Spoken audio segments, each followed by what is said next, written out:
사실 남편은 제가 그저 집에서 살림만 하는 아내인 줄로만 알았지, 지난 세월 시댁의 병원비는 물론 남편의 사업을 뒤에서 지탱해온 투자자가 바로 저였다는 사실은 꿈에도 몰랐던 겁니다. 남편이 자신만만하게 던진 그 한마디가 자신의 인생을 지탱하던 마지막 동아줄을 스스로 끊어버리는 말이 될 줄은 상상도 못했을 겁니다. 이제 곧 후회와 절망 속에서 모든 것을 잃게 될 남편의 진짜 현실이 시작됩니다. 오늘 사연이 기대되신다면 저희 안온한 행복 채널의 구독과 좋아요를 눌러주세요. 그럼 지금부터 제 이야기를 시작하겠습니다. 그날 밤 유난히 비가 세차게 내렸습니다. 빗방울이 베란다 샤시를 때리는 소리가 마치 누군가 밖에서 자갈을 한 움큼씩 던지는 것처럼 요란하게 들려왔습니다. 100평이 넘는 강남의 고급 빌라. 하지만 실내는 어찌나 차가운지 맨손으로 대리석 바닥을 짚으면 얼음장보다 더 시릴 것 같은 한기가 감돌았습니다. 저는 거실 한가운데 서 있었습니다. 제 발치에 누군가 던져버린 종이 한 장이 미끄러져와 멈춰섰죠. 이혼 서류였습니다. 아래쪽엔 남편의 서명이 이미 적혀 있었습니다. 남편 민준 씨는 소파에 비스듬히 기댄 채 와이셔츠 단추를 두어 개풀어 헤치고 있었습니다. 역한 술 냄새가 진동을 했죠. 손에 든 크리스탈 잔에는 마시다. 남은 와인이 붉게 일렁였고 눈은 충혈됐지만 목소리만큼은 또렷했습니다. 들었어? 앞으로 내 부모님 근처엔 얼씬도 하지 마. 당신처럼 빌부터 사는 여자는 남들 눈꼴 시리게 할 뿐이라고. 저는 허리를 숙여 이혼 서류를 집어들었습니다. 이상하게도 손이 떨리지 않았습니다. 이 순간이 오면 울고불고 매달리거나 아니면 미친 사람처럼 소리 지르며 싸울 줄 알았는데, 하지만 제 마음속엔 그저 차가운 감각만이 가득했습니다. 마치 등 뒤에서 내가 건너온 다리가 무너지는 것을 멀거니 바라보는 사람처럼요. 결혼 25년, 편찮으신 시부모님을 5년 넘게 모셨습니다. 저는 조금만 더 참으면, 조금만 더 인내하면 가정이 평안해질 거라 믿었습니다. 하지만 그날 밤 저는 깨달았습니다. 여자의 인내가 가정을 지키는 것이 아니라 남자의 이기심을 키울 뿐이라는 것을요. 민준 씨는 아직도 분이 안 풀리는지 비웃음을 흘렸습니다. 어머니 말이 맞았어. 당신 같은 쓸모없는 며느리한테 병수발 받느니 차라리 죽는 게 낫겠다고 하시더라. 저는 고개를 들어 남편을 바라봤습니다. 한때는 이 남자를 정말 사랑했습니다. 신혼 초 남편은 아무것도 가진 게 없었죠. 강북의 20제곱미터도 안 되는 옥탑방에서 월세로 시작했고, 비가 오는 날이면 잠자는 머리맡까지 빗물이 들이치곤 했습니다. 남편은 영업사원으로 일했고 저는 친정회사 일을 도우면서 밤에는 남편의 영업장부를 정리해 주었습니다. 그때 남편은 제 손을 잡으며 말하곤 했습니다. 서연아, 나중에 내가 꼭 성공해서 당신 고생 안 시킬게. 저는 그 말을 믿었습니다. 제 아버지가 반대하는 걸 무릅쓰고 결혼할 만큼요. 아버지는 서재에서 담배를 피우며 물으셨죠. 정말 괜찮겠니? 저 남자는 자존심만 센 남자야. 가난할수록 자격지심만 커지는 법이지. 나중에 네가 더 잘 나가게 되면 고마워하기는커녕 널 무시할 거다. 저는 그저 웃었습니다. 아버지는 항상 사람을 나쁘게만 보신다고요. 지금 생각해보니 인생을 먼저 산 어른들의 눈은 엑스레이보다 더 정확하다는 걸 알겠습니다. 민준 씨가 비틀거리며 제 앞으로 다가왔습니다. 뭘 봐? 내 부모님한테서 떨어지라고. 내일부터는 내 동생 미나가 부모님 모실 거야. 남은 필요 없으니까. 남? 실소가 터져 나왔습니다. 25년간 며느리로 살며 식사를 챙기고 기저귀를 갈고 약을 챙겨드리고 시아버지 위급하실 땐 밤새워 응급실을 지켰는데 결국 저는 남이었습니다. 더 우스운 건 남편의 여동생 신우이 미나였습니다. 1년에 집에 3번도 찾아오지 않고 명절에 잠깐 들러서는 돈부터 달라고 손을 내밀던 애였죠. 시어머니가 입원했을 땐 피만 보면 어지럽다며 병문안도 피하던 애가 갑자기 부모님을 모시겠다니 무슨 꿍꿍인지 바로 알 수 있었지만 더는 말하고 싶지 않았습니다. 사람은 한번 믿고 싶은 것만 믿기로 작정하면 눈앞에 진실을 가져다 놓아도 보지 못하는 법이니까요. 저는 이혼 서류를 반으로 접어 정리했습니다. 남편이 순간 흠칫하더군요. 제가 이렇게 빨리 동의할 줄은 몰랐던 모양입니다. 저는 남편의 눈을 똑바로 쳐다봤습니다. 당신이 원한다면 오늘부터 시부모님 일에 일절 관여하지 않을게요. 남편이 큰 소리로 웃었습니다. 진작 그렇게 나올 것이지. 여자는 그냥 집에서 밥이나 해. 자기가 뭐 대단한 사람인 줄 착각하지 말고. 그러고는 등을 돌려 TV 볼륨을 최대로 높였습니다. 시끄러운 예능 프로그램의 웃음소리가 텅 빈 집안을 날카롭게 울렸습니다. 저는 잠시 서 있다가 조용히 방으로 올라갔습니다. 등 뒤로 방문이 닫히자 저는 조심스럽게 서랍을 열었습니다. 안에는 검은색 만년필이 있었습니다. 남편의 서명이 적힌 이혼 서류를 책상 위에 올려놓고 제 이름을 적었습니다. 한 획, 한 획, 아주 천천히, 떨림 없이. 잉크가 종이에 스며드는 순간 이상하게도 마음이 가벼워졌습니다. 오랫동안 목에 걸려있던 무거운 쇠사슬이 풀리는 듯한 해방감이었습니다. 서명을 마친 저는 서류를 서류 봉투에 넣고 휴대폰을 들었습니다. 개인 변호사에게 전화를 걸었죠. 신호음이 몇 번 울리지 않아 상대방이 받았습니다. 네, 김서연입니다. 내일부터 제 남편 가족에게 지원되던 모든 자금을 중단해 주세요. 수화기 너머로 잠시 침묵이 흘렀습니다. 변호사가 조심스럽게 물었습니다. 확실하신 겁니까, 대표님? 네, 확실해요. 아버님이 계신 요양원, VIP 비용, 남편 회사에 투자된 자금과 보증, 전부 다요. 저는 창가로 걸어갔습니다. 밖에는 여전히 비가 쏟아지고 있었죠. 그리고 제가 남편 명의로 대신 잡아줬던 모든 투자금도 회수 절차 밟아주세요. 네, 알겠습니다. 그리고요. 저는 잠시 눈을 감았습니다. 신우 이 박민아 씨의 신용카드, 부가카드도 정지시켜주세요. 변호사가 나지막이 한숨을 쉬었습니다. 드디어 결심하셨군요. 저는 희미하게 웃었습니다. 사람은 그림자 취급을 너무 오래 당하면 정말로 사라져버리는 법이거든요.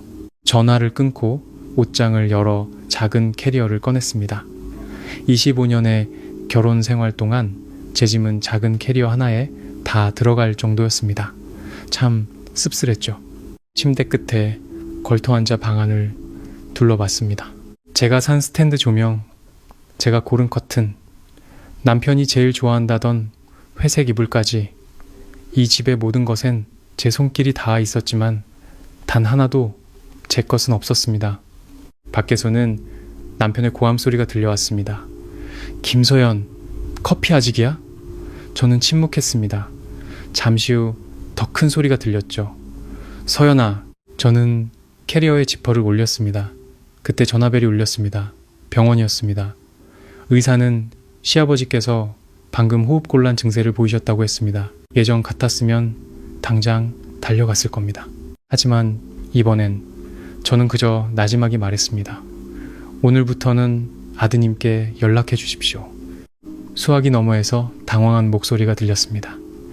하지만 지금까지 모든 절차를 사모님께서 오늘부터는 아닙니다. 저는 전화를 끊고 한참 동안 가만히 앉아 있었습니다. 사람들은 여자가 떠나는 이유가 사랑이 식었기 때문이라고 생각합니다. 하지만 때로는 너무 오래 사랑하고 너무 오래 참고 너무 오래 견뎌서 마음이 지쳐버렸기 때문에 떠나는 겁니다. 한번 지쳐버린 여자의 마음은 그 누가 와서 끌어당겨도 다시는 돌아가지 않습니다. 다음날 새벽 5시 저는 그 집을 나섰습니다. 동이 트기 시작할 무렵 저는 식탁 위에 열쇠와 봉투 하나를 올려두었습니다. 봉투 안에는 서명한 이혼 서류와 짧은 메모가 들어있었죠. 당신이 원하던 대로 오늘부터 당신 가족과 아무 관련 없이 살겠습니다. 캐리어를 끌고 문을 나섰습니다. 등 뒤에는 평생을 살 줄 알았던 집이 있었습니다. 하지만 이상하게도 대문이 닫히는 순간 아프지 않았습니다. 오히려 가벼웠습니다. 마치 25년간 알아온 긴 병에서 막 깨어난 사람처럼요. 남편은 아직 몰랐습니다. 어젯밤 자신이 뱉은 말이 제 인생의 마지막 구명줄을 스스로 끊어버린 것이라는 사실을요. 남편은 아침 8시가 다 되어서야 잠에서 깼습니다.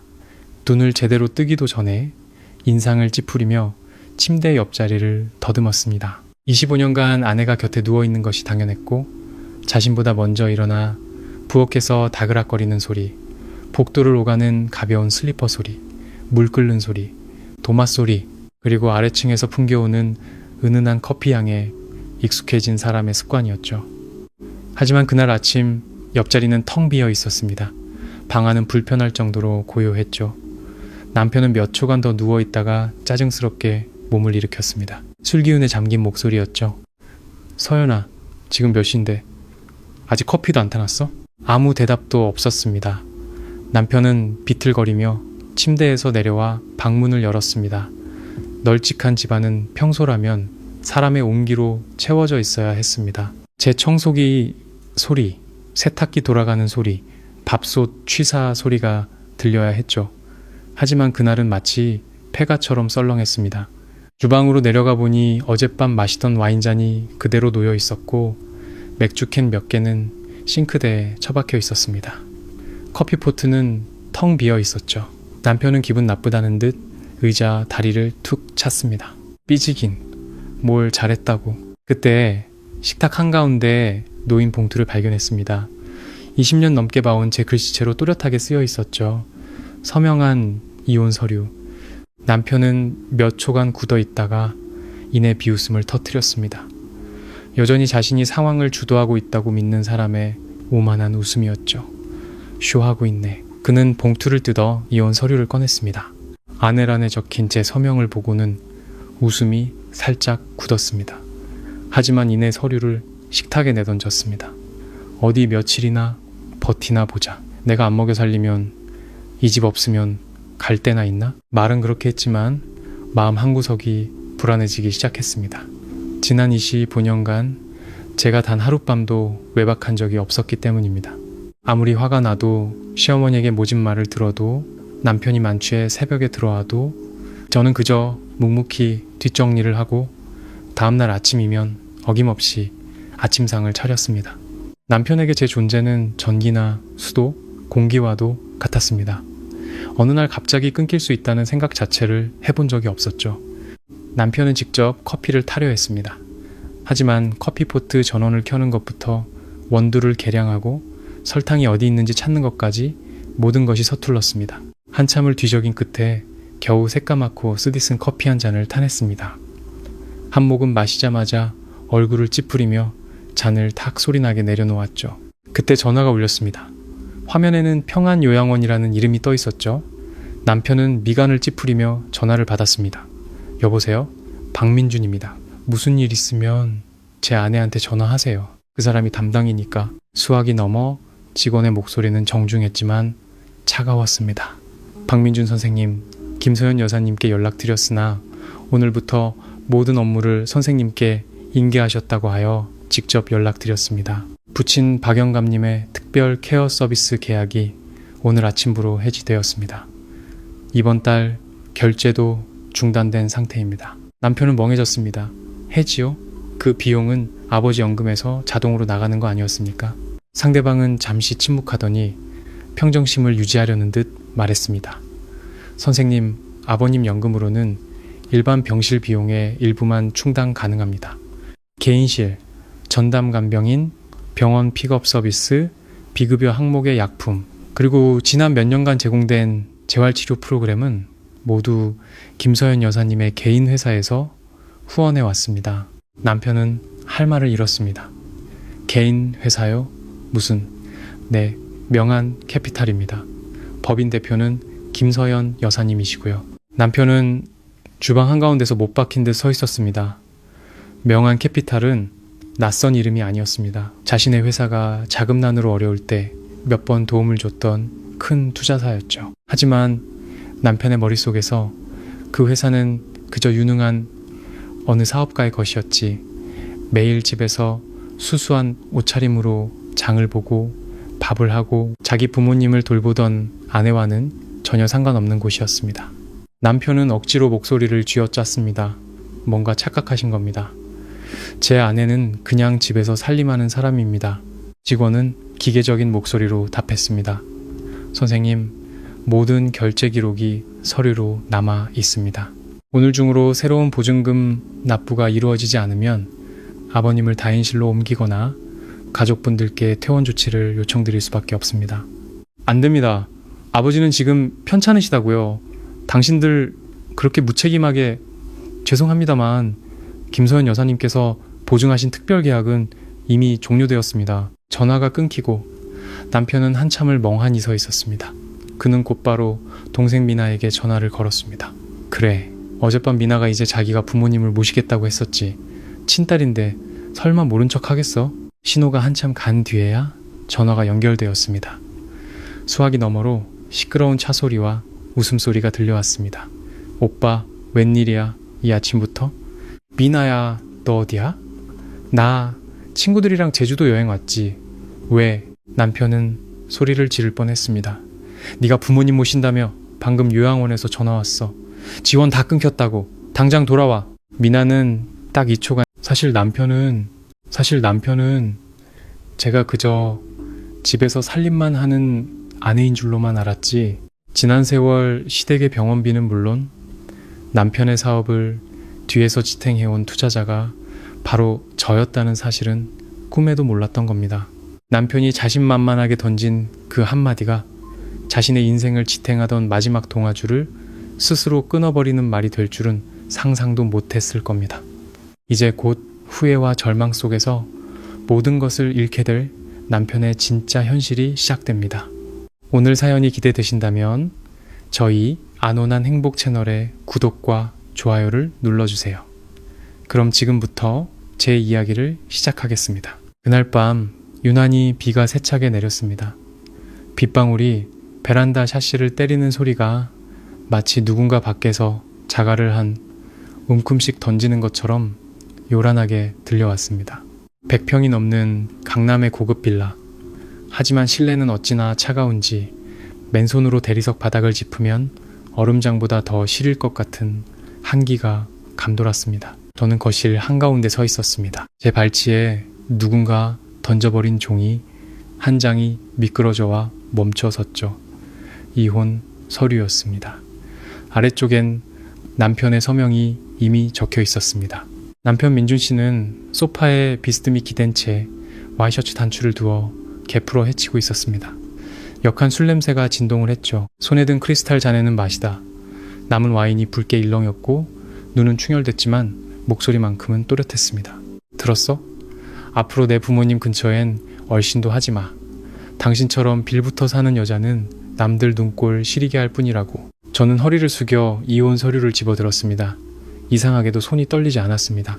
이 순간이 오면 울고불고 매달리거나 아니면 미친 사람처럼 소리 지르며 싸울 줄 알았는데, 하지만 제 마음속엔 그저 차가운 감각만이 가득했습니다.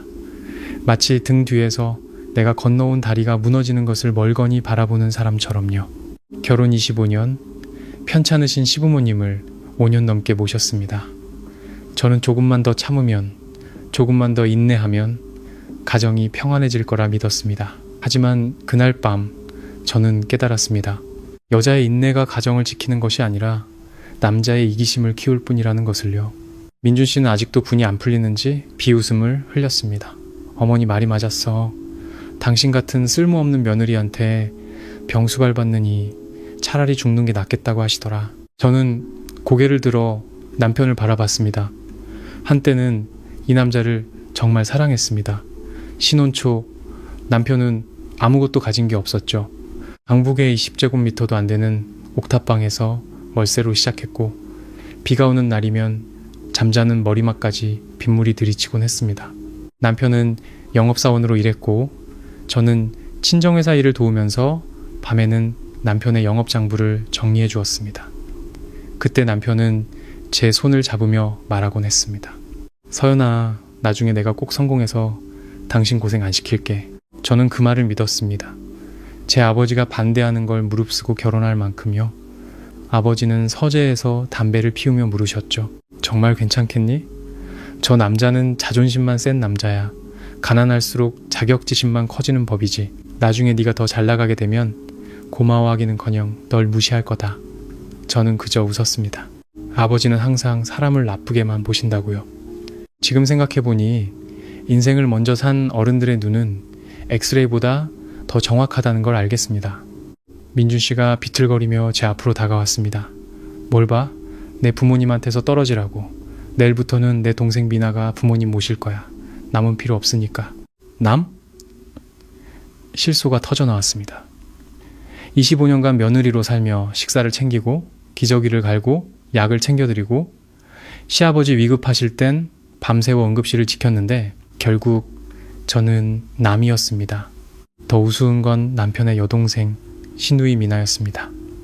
1년에 집에 3번도 찾아오지 않고 명절에 잠깐 들러서는 돈부터 달라고 손을 내밀던 애였죠. 시어머니가 입원했을 땐 피만 보면 어지럽다며 병문안도 피하던 애가 갑자기 부모님을 모시겠다니 무슨 꿍꿍인지 바로 알 수 있었지만 더는 말하고 싶지 않았습니다. 사람은 한번 믿고 싶은 것만 믿기로 작정하면 눈앞에 진실을 가져다 놓아도 보지 못하는 법이니까요. 저는 이혼 서류를 반으로 접어 정리했습니다. 남편이 순간 흠칫하더군요.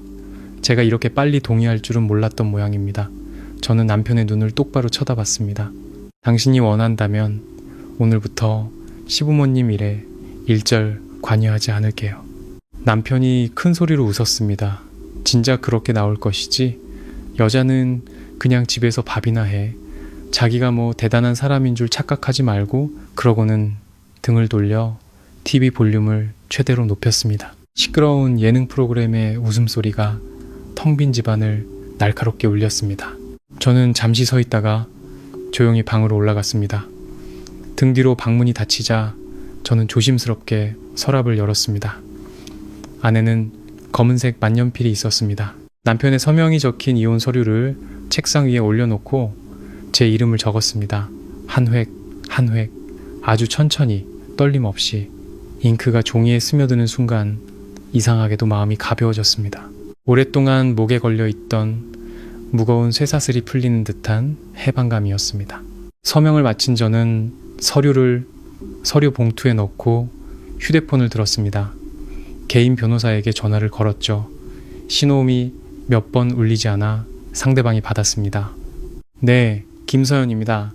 내일부터 제 남편 가족에게 지원되던 모든 자금을 중단해 주세요. 수화기 너머로 잠시 침묵이 흘렀습니다. 변호사가 조심스럽게 물었습니다. 확실하신 겁니까, 대표님? 네, 확실해요.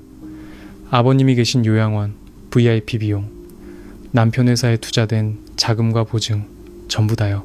저는 창가로 걸어갔습니다. 밖에는 여전히 비가 쏟아지고 있었죠. 그리고 제가 남편 명의로 대신 잡아줬던 모든 투자금도 회수 절차 밟아주세요. 네, 알겠습니다. 아, 그리고요. 저는 잠시 눈을 감았습니다. 신우 이 박미나 씨의 신용카드, 부가카드도 정지시켜주세요. 변호사가 나지막이 한숨을 쉬었습니다. 드디어 결심하셨군요. 저는 희미하게 웃었습니다. 사람은 그림자 취급을 너무 오래 당하면 정말로 사라져버리는 법이거든요. 전화를 끊고 옷장을 열어 작은 캐리어를 꺼냈습니다. 25년의 결혼 생활 동안 제 짐은 작은 캐리어 하나에 다 들어갈 정도였습니다. 참 씁쓸했죠. 침대 끝에 걸터 앉아 방안을 둘러봤습니다.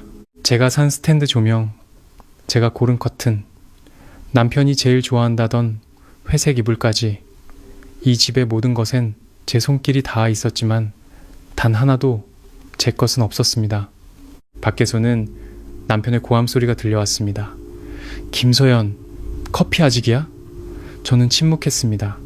잠시 후 더 큰 소리가 들렸죠. 서연아. 저는 캐리어에 지퍼를 올렸습니다. 그때 전화벨이 울렸습니다. 병원이었습니다.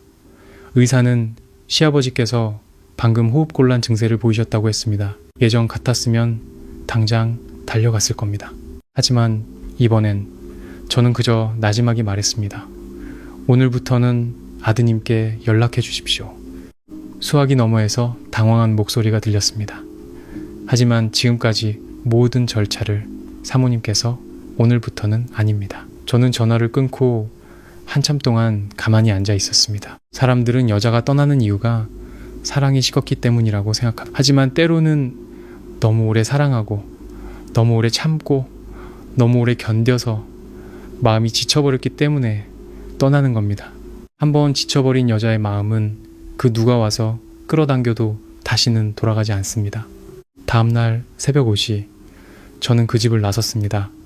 동이 트기 시작할 무렵 저는 식탁 위에 열쇠와 봉투 하나를 올려두었습니다. 봉투 안에는 서명한 이혼 서류와 짧은 메모가 들어있었죠.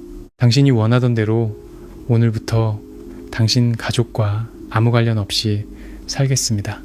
캐리어를 끌고 문을 나섰습니다.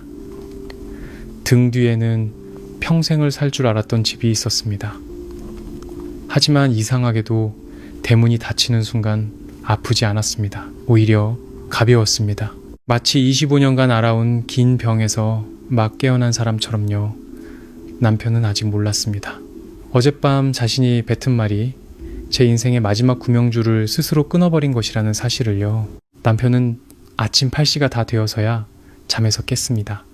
눈을 제대로 뜨기도 전에 인상을 찌푸리며 침대 옆자리를 더듬었습니다. 25년간 아내가 곁에 누워있는 것이 당연했고 자신보다 먼저 일어나 부엌에서 다그락거리는 소리, 복도를 오가는 가벼운 슬리퍼 소리, 물 끓는 소리, 도마 소리, 그리고 아래층에서 풍겨오는 은은한 커피 향에 익숙해진 사람의 습관이었죠.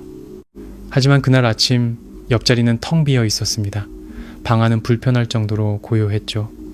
남편은 몇 초간 더 누워있다가 짜증스럽게 몸을 일으켰습니다. 술기운에 잠긴 목소리였죠. 서연아, 지금 몇 시인데 아직 커피도 안 타놨어? 아무 대답도 없었습니다. 남편은 비틀거리며 침대에서 내려와 방문을 열었습니다. 널찍한 집안은 평소라면 사람의 온기로 채워져 있어야 했습니다. 제 청소기 소리, 세탁기 돌아가는 소리, 밥솥 취사 소리가 들려야 했죠. 하지만 그날은 마치 폐가처럼 썰렁했습니다. 주방으로 내려가 보니 어젯밤 마시던 와인잔이 그대로 놓여 있었고 맥주캔 몇 개는 싱크대에 처박혀 있었습니다. 커피포트는 텅 비어 있었죠. 남편은 기분 나쁘다는 듯 의자 다리를 툭 찼습니다.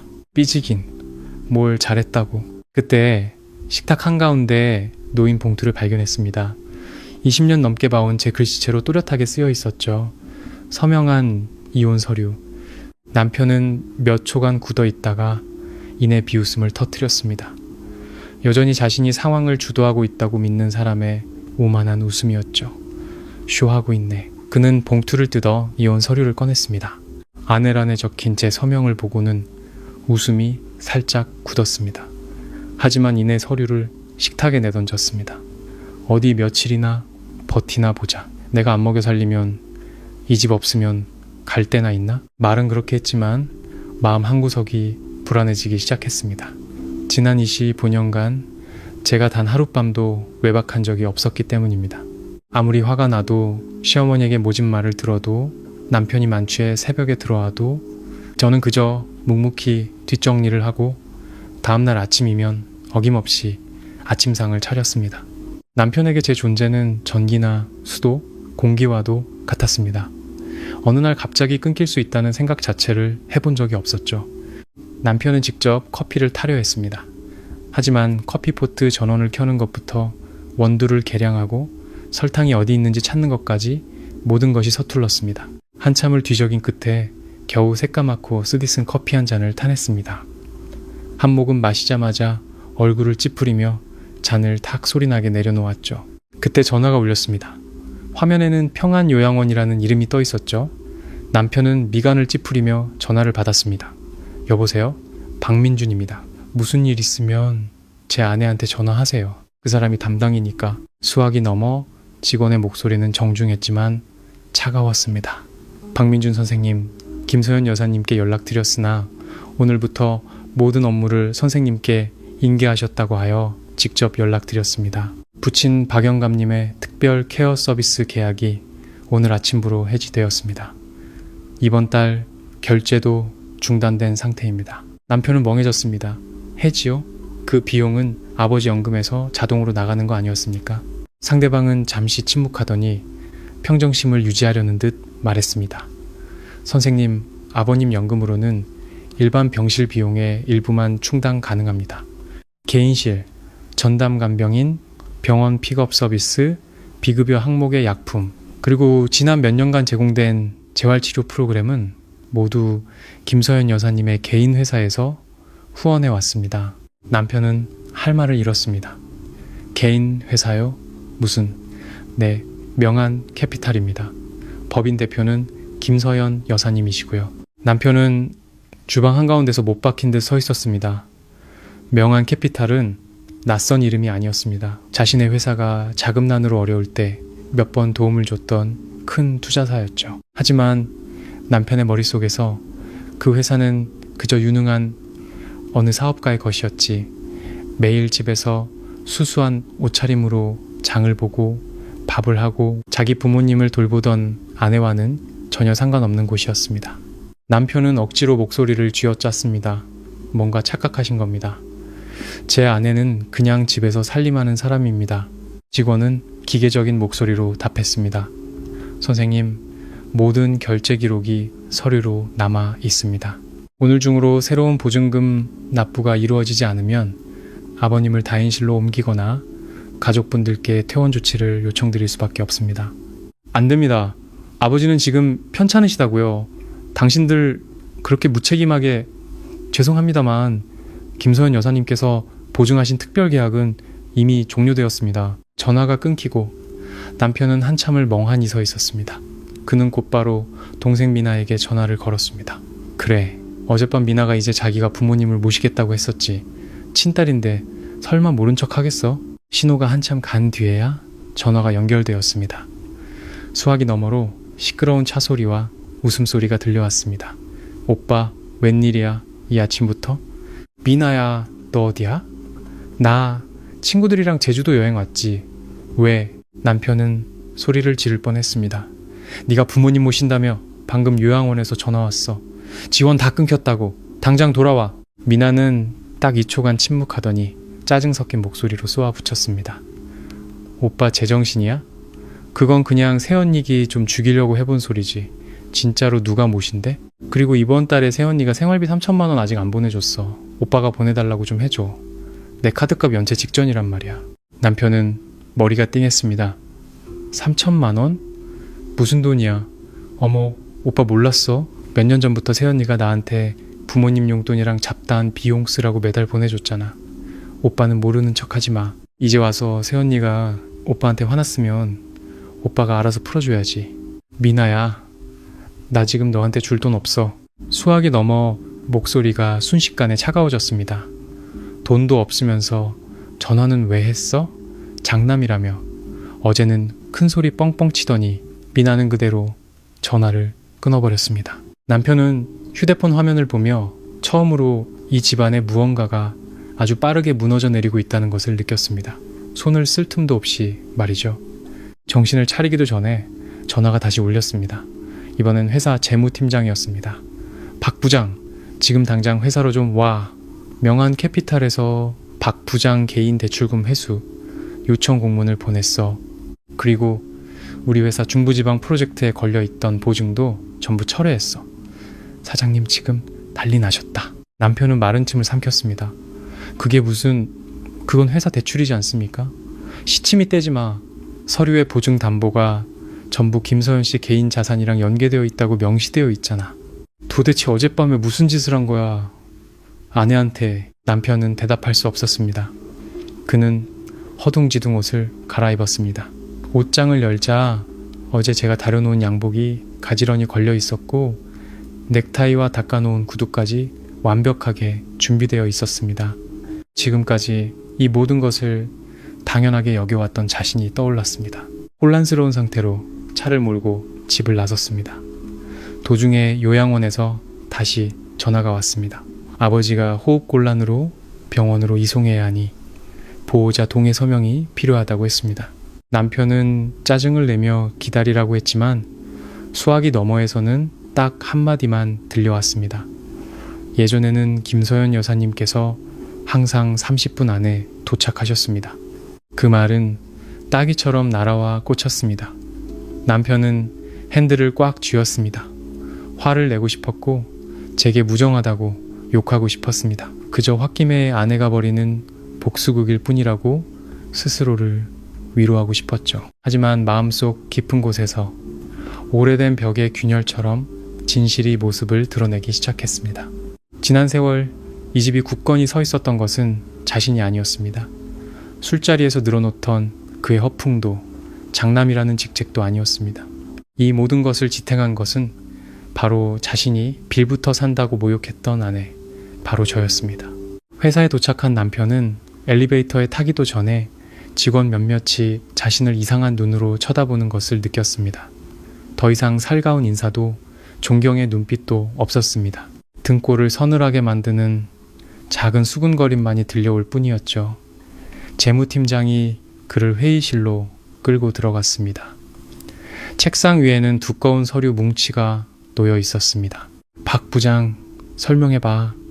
명한 캐피탈이 지금까지 자네 프로젝트들을 뒤에서 지원해왔어. 대표는 자네 아내고, 그런데 어젯밤에 자네가 이혼 서류를 내밀고 모욕을 줬다고? 이 보증철회 하나만으로 프로젝트가 중단되고 회사가 입을 손실이 수십억 원인 건 알아? 남편은 의자에 주저앉았습니다. 수십억? 상대방은 그를 한참 동안 쳐다봤습니다. 자네 정말 자기 아내가 어떤 사람인지 몰랐던 건가? 그 질문에 남편은 숨이 턱 막혔습니다.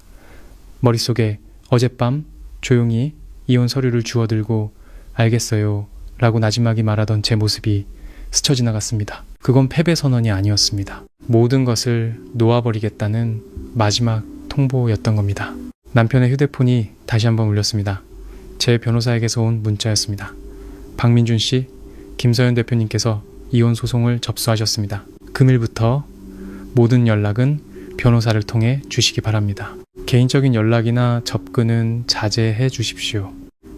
문자를 다 읽은 남편의 얼굴이 하얗게 질렸습니다.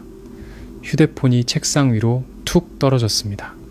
가족, 돈, 직장, 명예, 자신의 것이라고 믿었던 모든 것이 단 하루아침에 소나기를 빠져나가고 있었습니다. 그리고 가장 무서운 것은 이것이 제가 남편의 요구를 들어준 첫날에 불과하다는 사실이었습니다. 당신 가족과 더는 엮이지 않겠다는 약속을 말입니다. 그날 오후 남편은 거의 제정신이 아닌 상태로 평안요양원으로 차를 몰았습니다. 아침부터 전화벨은 쉴 새 없이 울렸습니다. 회사에서, 은행에서, 재무팀에서, 심지어 미나까지 미친 듯이 돈을 달라고 문자를 보내왔습니다. 하지만 남편을 가장 괴롭혔던 것은 그런 전화들이 아니었습니다. 모두가 자신에 대한 어떤 비밀을 알고 있는 듯한 태도, 그리고 오직 자신만이 그 비밀을 가장 마지막에 알게 된 사람이라는 사실이었습니다. 요양원 로비에 들어서자마 자분위기가 다른 것을 느꼈습니다. 예전에는 그가 올 때마다 안내 직원이 환하게 웃으며 인사했죠. 박민주님, 아버님 뵈러 오셨어요? 하지만 오늘은 아니었습니다. 직원은 고개만 까딱 들어 그를 쳐다보고는 다시 자기 일에 몰두했습니다. 남편은 기분이 상해 데스크로 다가갔습니다. 아버지 어디 계십니까? 직원은 컴퓨터 모니터를 쳐다보며 건조하게 말했습니다. 박영감님은 일반 병동으로 옮겨졌습니다. 뭐라고요? 오전에 VIP 서비스가 해지되었기 때문입니다. 남편은 주먹을 꽉 쥐었습니다. 당신들 일 따위로 해? 우리 아버지 편찮으시다고. 선생님, 병원 측에서 추가 비용 납부를 위해 가족분들께 계속 연락드렸지만 응답이 없으셨습니다. 내 아내는 어디 있소? 김서연 여사님께서는 모든 보증 책임을 종료하셨습니다. 하루 종일 망치처럼 머리를 때리던 그 말이 또 반복되었습니다. 책임 종료. 마치 하룻밤 사이에 제가 정말 그의 인생에서 증발해버린 것 같았죠. 남편은 건물 뒤편의 일반 병동으로 빠르게 걸어갔습니다. 안으로 들어갈수록 풍경은 달라졌습니다. VIP 병동에 은은한 아로마 향이나 피아노 음악은 없었습니다. 대신 소독약 냄새, 노인들의 마른 기침 소리, 지지직거리는 TV 소리, 그리고 낡은 노란색 조명이 그를 맞았습니다. 시아버지는 창가 쪽 침대에 누워 계셨습니다.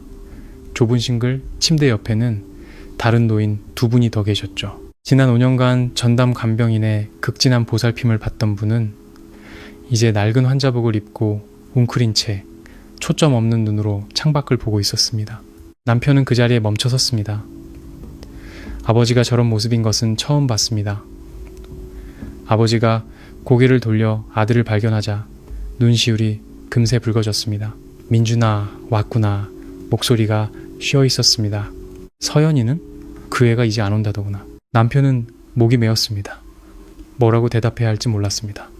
바로 자신이 그 여자에게 이 집안에서 꺼지라고 소리쳤다고 말해야 할까요? 몇 년간 부모님을 돌봐온 아내의 얼굴에 이혼 서류를 던졌다고 말해야 할까요? 시아버지가 힘겹게 몸을 일으켰습니다. 민준아, 내 처한테 전화 좀 해다오. 여긴 영 불편해서 안 되겠다. 어젯밤엔 아무도 다리를 주물러 주지 않아서 뜬 눈으로 밤을 샜어. 너무 아프다. 그 말에 남편의 심장이 쿵 내려앉았습니다.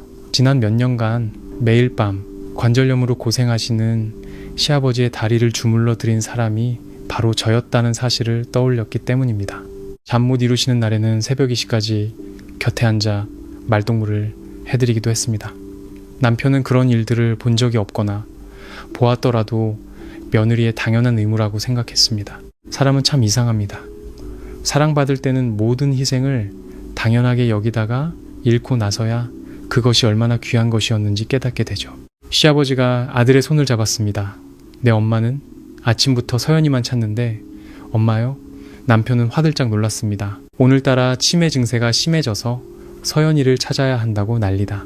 간병인들이 겨우 말려서 밥만 먹였어. 남편은 그 자리에 얼어붙었습니다.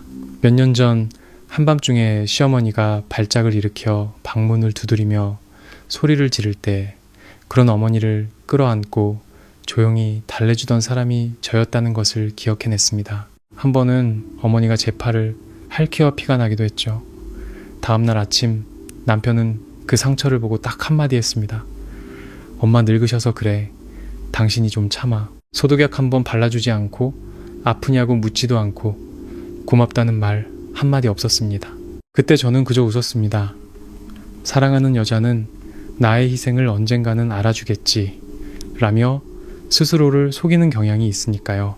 하지만 사실 남자가 한번 대접받는 것에 익숙해지면 여자가 희생할수록 그것을 책임감으로 착각하게 됩니다.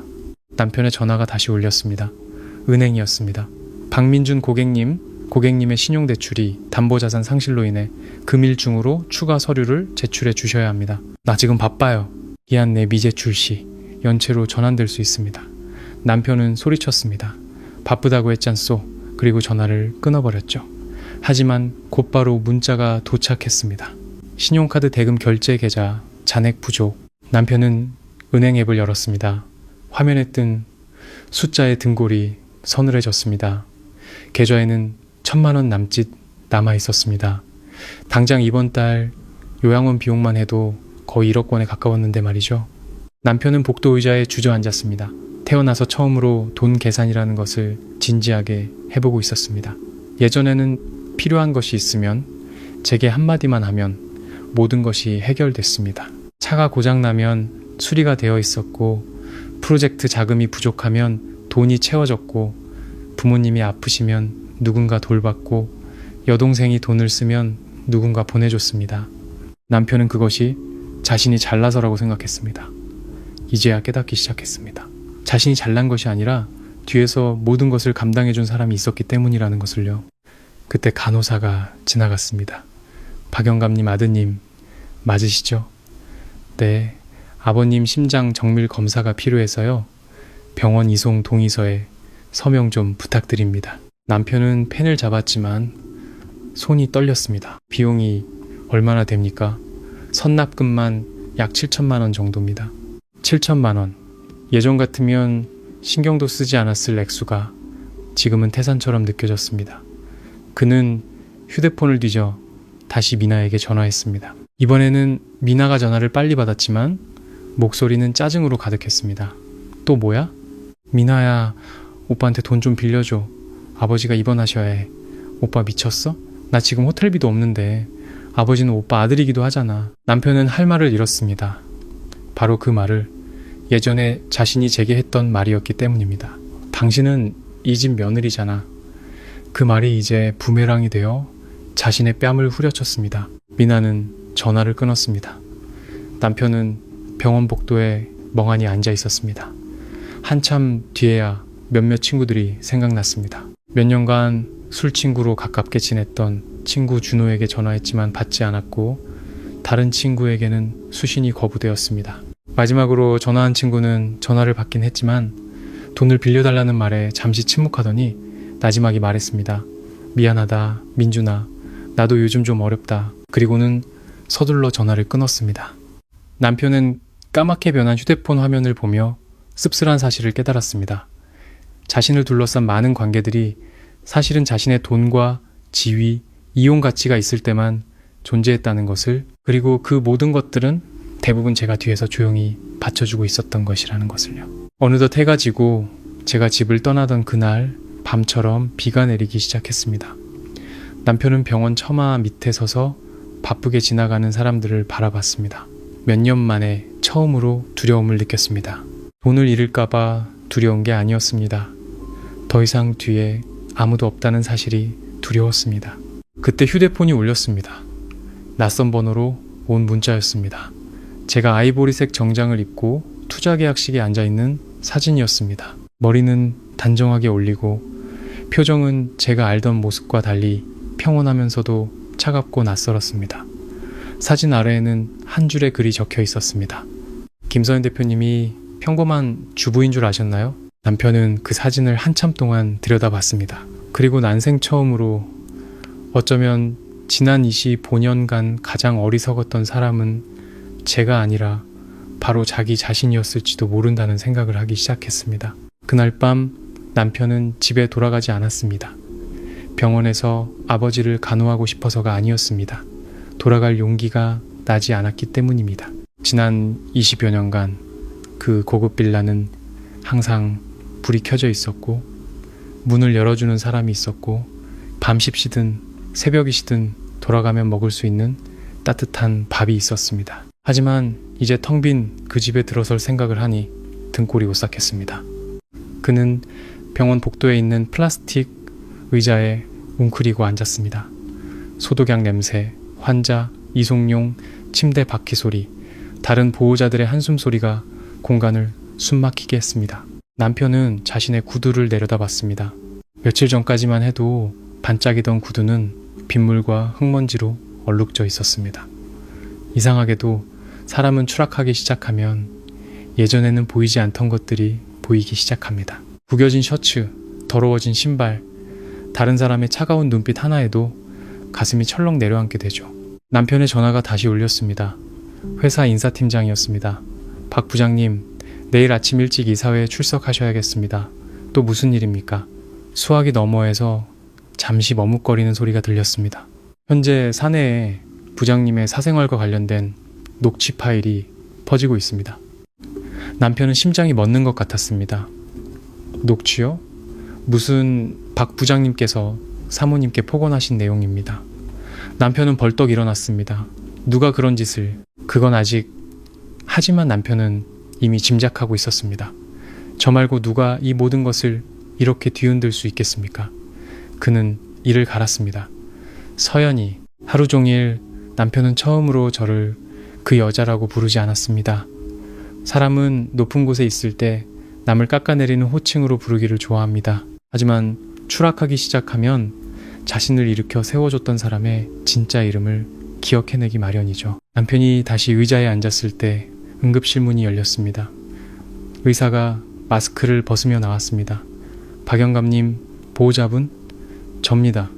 고비는 넘기셨습니다만 심장 상태가 좋지 않아 더 나은 치료 환경으로 옮기시는 게 좋겠습니다. 남편이 나지막이 물었습니다. 비용이 얼마나 드나요? 일단 2억 정도 필요합니다. 남편은 그 자리에 얼어붙었습니다. 2억. 예전에는 거래처 선물로 그만한 시계를 사주고 친구들 생일 파티를 성대하게 열어주고 단지 과시하기 위해 술값을 전부 계산하기도 했습니다. 하지만 이제 아버지의 병원비 앞에서 그 돈을 어디서 구해야 할지 막막했습니다. 의사는 남편을 한참 보더니 덧붙였습니다. 예전에 김소연 여사님께서는 항상 몇 달치를 선납해 두셨습니다. 아버님 진료 기록에 공백이 생긴 적이 거의 없었죠. 그 말은 칼날이 되어 남편의 가슴을 후벼 팠습니다. 수많은 기억이 떠올랐습니다. 자신이 술에 취해 집에 돌아올 때마다 묵묵히 음식을 데워주던 제 모습, 시어머니가 치매로 난동을 부릴 때 밤새워 곁을 지키던 제 모습, 시아버지가 입원할 때마다 이리저리 뛰어다니며 수속을 밟던 제 모습, 정작 자신은 몇 분 들렀다가 회의가 있다며 자리를 뜨기 바빴습니다. 제가 하는 모든 일들이 너무나 오랫동안 지속되었기에 남편은 그것이 당연한 것이라고 착각했습니다. 사람은 비 오는 날 문 밖에 서봐야 비로소 지붕의 소중함을 아는 법입니다. 자정 무렵 미나에게서 전화가 왔습니다. 아버지가 걱정되어 전화한 줄 알았지만 수화기 너머에서는 고함이 터져 나왔습니다. 오빠, 지금 어디야? 병원이다. 병원은 무슨? 사첩자들이 우리 집까지 찾아온 거 알아? 남편은 미간을 찌푸렸습니다. 빚? 무슨 빚? 카드론, 소비자 금융, 뭐 그런 거지. 전에는 새언니가 다 막아줘서 걱정 없었는데 남편은 멍해졌습니다. 얼만데? 거의 7억. 뭐라고? 미나가 울음을 터뜨렸습니다. 오빠는 내가 뭘로 사는 줄 알았어. 한 달에 명품백 사고 화장품 사고 피부과 가는 돈만 몇 천만 원이야. 남편은 머릿속이 하얘졌습니다. 예전에 미나가 돈을 달라고 할 때마다 그는 제게 짜증을 냈습니다. 당신이 형님이잖아. 내 동생 좀 챙겨주는 게 그렇게 힘들어? 한 번은 제가 조심스럽게 미나를 독립시켜야 한다고 말했다가 시부모님 앞에서 호되게 야단을 맞기도 했습니다. 내가 번 돈 내 동생한테 쓰는 게 그렇게 아까워? 이제와 생각한 이 헛웃음만 나왔습니다. 그 돈은 자기 돈이 아니었는데 말이죠. 미나는 전화기 너머에서 계속 울부짖었습니다. 오빠가 도와줘야 해. 듣자 하니 새언니 돈 엄청 많다며. 가서 빌어. 싹싹 빌라고. 남편은 비웃었습니다. 메마르고 처절한 웃음이었습니다. 지난 세월 이 가족 모두가 저를 말하는 현금 인출기처럼 여겨왔던 겁니다. 필요할 땐 우리 식구, 필요 없을 땐 남. 남편은 지친 목소리로 전화를 끊고 복도에 몇 시간이고 앉아 있었습니다. 새벽 2시가 되어서야 그는 집으로 차를 몰았습니다. 칠흑 같은 어둠에 잠긴 빌라. 남편은 대문 앞에 한참을 서 있었습니다. 태어나서 처음으로 집이라고 불렀던 곳이 이토록 낯설게 느껴졌습니다. 문을 열고 안으로 들어서자 어둡고 고요한 공간이 그를 덮쳤습니다. 음식 냄새도 TV 소리도 문 옆에 가지런히 놓여있던 제 슬리퍼도 없었습니다. 오직 텅 빈 집안에 울리는 자신의 발소리뿐이었죠. 침실로 올라가 옷장을 열었을 때 남편은 그 자리에 굳었습니다. 제 물건들이 거의 다 사라지고 없었습니다. 제가 집에서 즐겨 입던 수수한 원피스들, 스카프, 몇 개 안 되던 화장품들까지. 하지만 남편의 마음을 가장 아프게 한 것은 텅 빈 공간이 아니었습니다. 너무나 깔끔하게 정돈된 모습이었습니다. 저는 제 흔적을 단 하나도 남기지 않고 마치 처음부터 존재하지 않았던 사람처럼 모든 것을 정리하고 떠났습니다. 25년을 함께 산 여자가 소리 없이 떠나갔다는 것, 그것이야말로 가장 무서운 사실이었습니다. 싸움도 눈물도 아닌 침묵, 모든 것을 완전히 놓아버린 사람의 침묵 말입니다. 남편은 침대 끝에 걸터 앉았습니다. 시선이 침대 협탁 서랍에 멎었습니다. 안에는 갈색의 작은 수첩이 있었습니다. 그는 수첩을 열었습니다. 제 수첩이었습니다. 첫 장에는 시어머니의 약 복용 시간이, 두 번째 장에는 시아버지의 물리치료 스케줄이 적혀 있었습니다.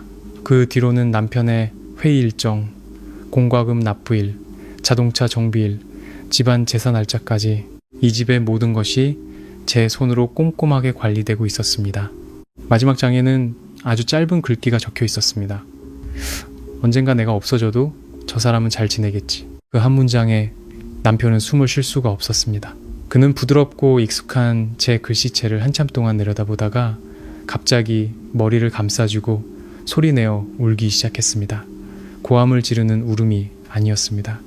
난생 처음으로 자신이 가장 소중한 것을 잃었다는 사실을 깨달은 사람의 목이 메는 흐느낌이었습니다. 그때 휴대폰 화면이 다시 밝아졌습니다.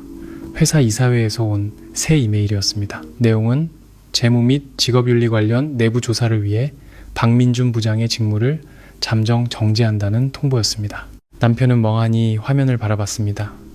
직장은 위태롭고 가족은 뿔뿔이 흩어졌으며 부모님은 병상에 누워 계시고 여동생은 빚더미에 앉았습니다. 그리고 이 모든 것을 뒤에서 받쳐주던 여자는 정말로 등을 돌려버렸습니다. 밖에서는 다시 비가 내리기 시작했습니다. 남편은 어두운 방 안에 홀로 앉아 지붕을 때리는 빗소리를 들었습니다. 문득 그날 밤 제가 했던 말이 떠올랐습니다. 당신이 원한다면 오늘부터 당신 가족과 아무 관련 없이 살게요. 그때 남편은 자신이 이겼다고 생각했습니다. 하지만 이제야 알았습니다. 그것은 협박이 아니라 선고였다는 것을요. 다음날 아침 남편은 평소보다 일찍 회사에 도착했습니다. 부지런해서가 아니라 잠을 한숨도 잘 수 없었기 때문입니다. 밤새도록 침대 끝에 미동도 없이 앉아 제 수첩을 동이 틀 때까지 들여다봤습니다. 종이 한 장 한 장이 마치 소리 없는 뺨따기처럼 그의 얼굴을 때리는 것 같았습니다. 어머니의 약, 아버지의 병원 예약, 친척 조카의 학비, 납부일, 심지어 자신이 위가 안 좋다는 이유, 워드로 당이 적은 차를 사다 놓는 것까지 25년. 저는 그의 등 뒤에서 그림자처럼 살았습니다. 너무나 조용해서 그 자신조차도 제가 한 명의 인간이라는 사실을 잊고 살았습니다. 회사 로비에 들어서자 분위기가 싸늘했습니다. 매일같이 웃으며 인사하던 안내 직원들은 마지못해 고개를 숙이고는 시선을 피했습니다. 엘리베이터 근처에 모여있던 직원들은 그가 다가가자 입을 꾹 다물었습니다. 그가 지나치자등 뒤에서 작은 수근거림이 들려왔습니다. 저 사람이야? 아내한테 빌부터 산다고 욕했다는 사람. 듣자 하니 아내가 이 회사 뒷배였다는데 남편은 주먹을 꽉 쥐었습니다. 굴욕감의 목덜미부터 얼굴까지 뜨거워졌습니다. 그는 항상 다른 사람들에게 선망의 대상이 되는 것을 즐겼습니다. 어딜 가나 성공한 사람, 큰 집과 좋은 차를 가졌고 현명한 아내가 내조를 완벽하게 해내는 사람이라고 자랑하기를 좋아했죠. 하지만 이제 그 껍데기가 모든 사람 앞에서 산산조각 나고 있었습니다. 회의실에 들어서자 이사진이 모두 앉아 있었습니다. 사장님이 그를 한참 쳐다보더니 말했습니다. 박 부장, 앉게. 꾸짖는 것보다 더 무서운 평온한 목소리였습니다. 남편이 자리에 앉자마자 서류 뭉치가 앞으로 밀려왔습니다. 설명해보게. 남편은 서류를 펼쳤습니다. 안에는 명한 캐피탈과 관련된 모든 개인 대출 서류, 재무보증서, 투자계약서가 들어있었습니다. 제 이름이 모든 페이지마다 빼곡하게 적혀 있었죠. 지금까지 남편은 이런 서류들을 제대로 읽어본 적이 없었습니다. 그저 서명만 하고 모든 일이 순조롭게 풀리는 것은 자신이 유능하기 때문이라고 당연하게 생각했습니다. 사장님이 손가락으로 책상을 톡톡 두드렸습니다. 명한 캐피탈이 보증을 완전히 철회하면 강변 신도시 프로젝트가 동결될 거라는 건 아나? 남편의 목소리가 갈라졌습니다. 제가 아내와 다시 이야기해 보겠습니다. 아내? 이사 중 한 명이 비웃음을 흘렸습니다. 이제 와서 아내라는 말이 생각났나? 회의실은 얼음장처럼 차가워졌습니다. 사장님이 한숨을 쉬었습니다. 박 부장, 사생활에 우리가 관여할 수는 없네. 하지만 자네가 아내를 모욕하는 녹취 파일이 외부에까지 퍼진 건 아나? 남편의 얼굴이 잿빛으로 변했습니다. 외부라면? 거래처에서도 들었어. 다른 이사가 휴대폰을 그의 앞으로 밀었습니다. 화면에는 그가 술에 취해 이혼 서류를 바닥에 내던지며 고함치는 영상이 재생되고 있었습니다. 당신 같은 빌부터 사는 여자는 내 돈으로 사는 주제에. 영상 아래에는 수천 개의 댓글이 달려 있었습니다. 욕하는 사람, 비꼬는 사람, 심지어는 제가 그동안 조용히 해왔던 기부활동, 병원 후원, 요양원 지원 내역까지 찾아내어 비교하는 사람도 있었습니다. 모든 것이 사회 전체 앞에서 공개적으로 망신을 당하는 것과 같았습니다. 남편은 떨리는 손으로 휴대폰을 내려놓았습니다. 화가 나서 내뱉은 단 한마디가 자신의 인생 전체를 망가뜨릴 수 있다고는 상상도 못했습니다. 사람은 말이 바람처럼 사라진다고 생각하지만 어떤 말은 한번 뱉어지면 상대방의 마음에 밝힌 칼과 같아서 뽑아낼 수는 있어도 흉터는 영원히 사라지지 않는 법입니다. 사장님이 글을 보며 말했습니다. 당분간 박 부장의 직위를 해제하기로 결정했네. 사장님, 이러시면 안 됩니다. 사실 남편은 제가 그저 집에서 살림만 하는 아내인 줄로만 알았지, 지난 세월 시댁의 병원비는 물론 남편의 사업을 뒤에서 지탱해온 투자자가 바로 저였다는 사실은 꿈에도 몰랐던 겁니다. 남편이 자신만만하게 던진 그 한마디가 자신의 인생을 지탱하던 마지막 동아줄을 스스로 끊어버리는 말이 될 줄은 상상도 못했을 겁니다. 이제 곧 후회와 절망 속에서 모든 것을 잃게 될 남편의 진짜 현실이 시작됩니다. 오늘 사연이 기대되신다면 저희 안온한 행복 채널의 구독과 좋아요를 눌러주세요. 그럼 지금부터 제 이야기를 시작하겠습니다. 그날 밤 유난히 비가 세차게 내렸습니다. 빗방울이 베란다 샤시를 때리는 소리가 마치 누군가 밖에서 자갈을 한 움큼씩 던지는 것처럼 요란하게 들려왔습니다. 100평이 넘는 강남의 고급 빌라. 하지만 실내는 어찌나 차가운지 맨손으로 대리석 바닥을 짚으면 얼음장보다 더 시릴 것 같은 한기가 감돌았습니다. 저는 거실 한가운데 서 있었습니다. 제 발치에 누군가 던져버린 종이 한 장이 미끄러져와 멈춰섰죠. 이혼 서류였습니다. 아래쪽엔 남편의 서명이 이미 적혀 있었습니다. 남편 민준 씨는 소파에 비스듬히 기댄 채 와이셔츠 단추를 두어 개풀어 헤치고 있었습니다. 역한 술 냄새가 진동을 했죠. 손에 든 크리스탈 잔에는 마시다. 남은 와인이 붉게 일렁였고 눈은 충혈됐지만 목소리만큼은 또렷했습니다. 들었어? 앞으로 내 부모님 근처엔 얼씬도 하지 마. 당신처럼 빌부터 사는 여자는 남들 눈꼴 시리게 할 뿐이라고. 저는 허리를 숙여 이혼 서류를 집어들었습니다. 이상하게도 손이 떨리지 않았습니다. 이 순간이 오면 울고불고 매달리거나 아니면 미친 사람처럼 소리 지르며 싸울 줄 알았는데, 하지만 제 마음속엔 그저 차가운 감각만이 가득했습니다. 마치 등 뒤에서 내가 건너온 다리가 무너지는 것을 멀거니 바라보는 사람처럼요. 결혼 25년, 편찮으신 시부모님을 5년 넘게 모셨습니다. 저는 조금만 더 참으면, 조금만 더 인내하면 가정이 평안해질 거라 믿었습니다. 하지만 그날 밤 저는 깨달았습니다. 여자의 인내가 가정을 지키는 것이 아니라 남자의 이기심을 키울 뿐이라는 것을요. 민준 씨는 아직도 분이 안 풀리는지 비웃음을 흘렸습니다. 어머니 말이 맞았어. 당신 같은 쓸모없는 며느리한테 병수발 받느니 차라리 죽는 게 낫겠다고 하시더라. 저는 고개를 들어 남편을 바라봤습니다. 한때는 이 남자를 정말 사랑했습니다. 신혼 초 남편은 아무것도 가진 게 없었죠. 강북의 20제곱미터도 안 되는 옥탑방에서 월세로 시작했고 비가 오는 날이면 잠자는 머리맡까지 빗물이 들이치곤 했습니다. 남편은 영업사원으로 일했고 저는 친정회사 일을 도우면서 밤에는 남편의 영업장부를 정리해 주었습니다. 그때 남편은 제 손을 잡으며 말하곤 했습니다.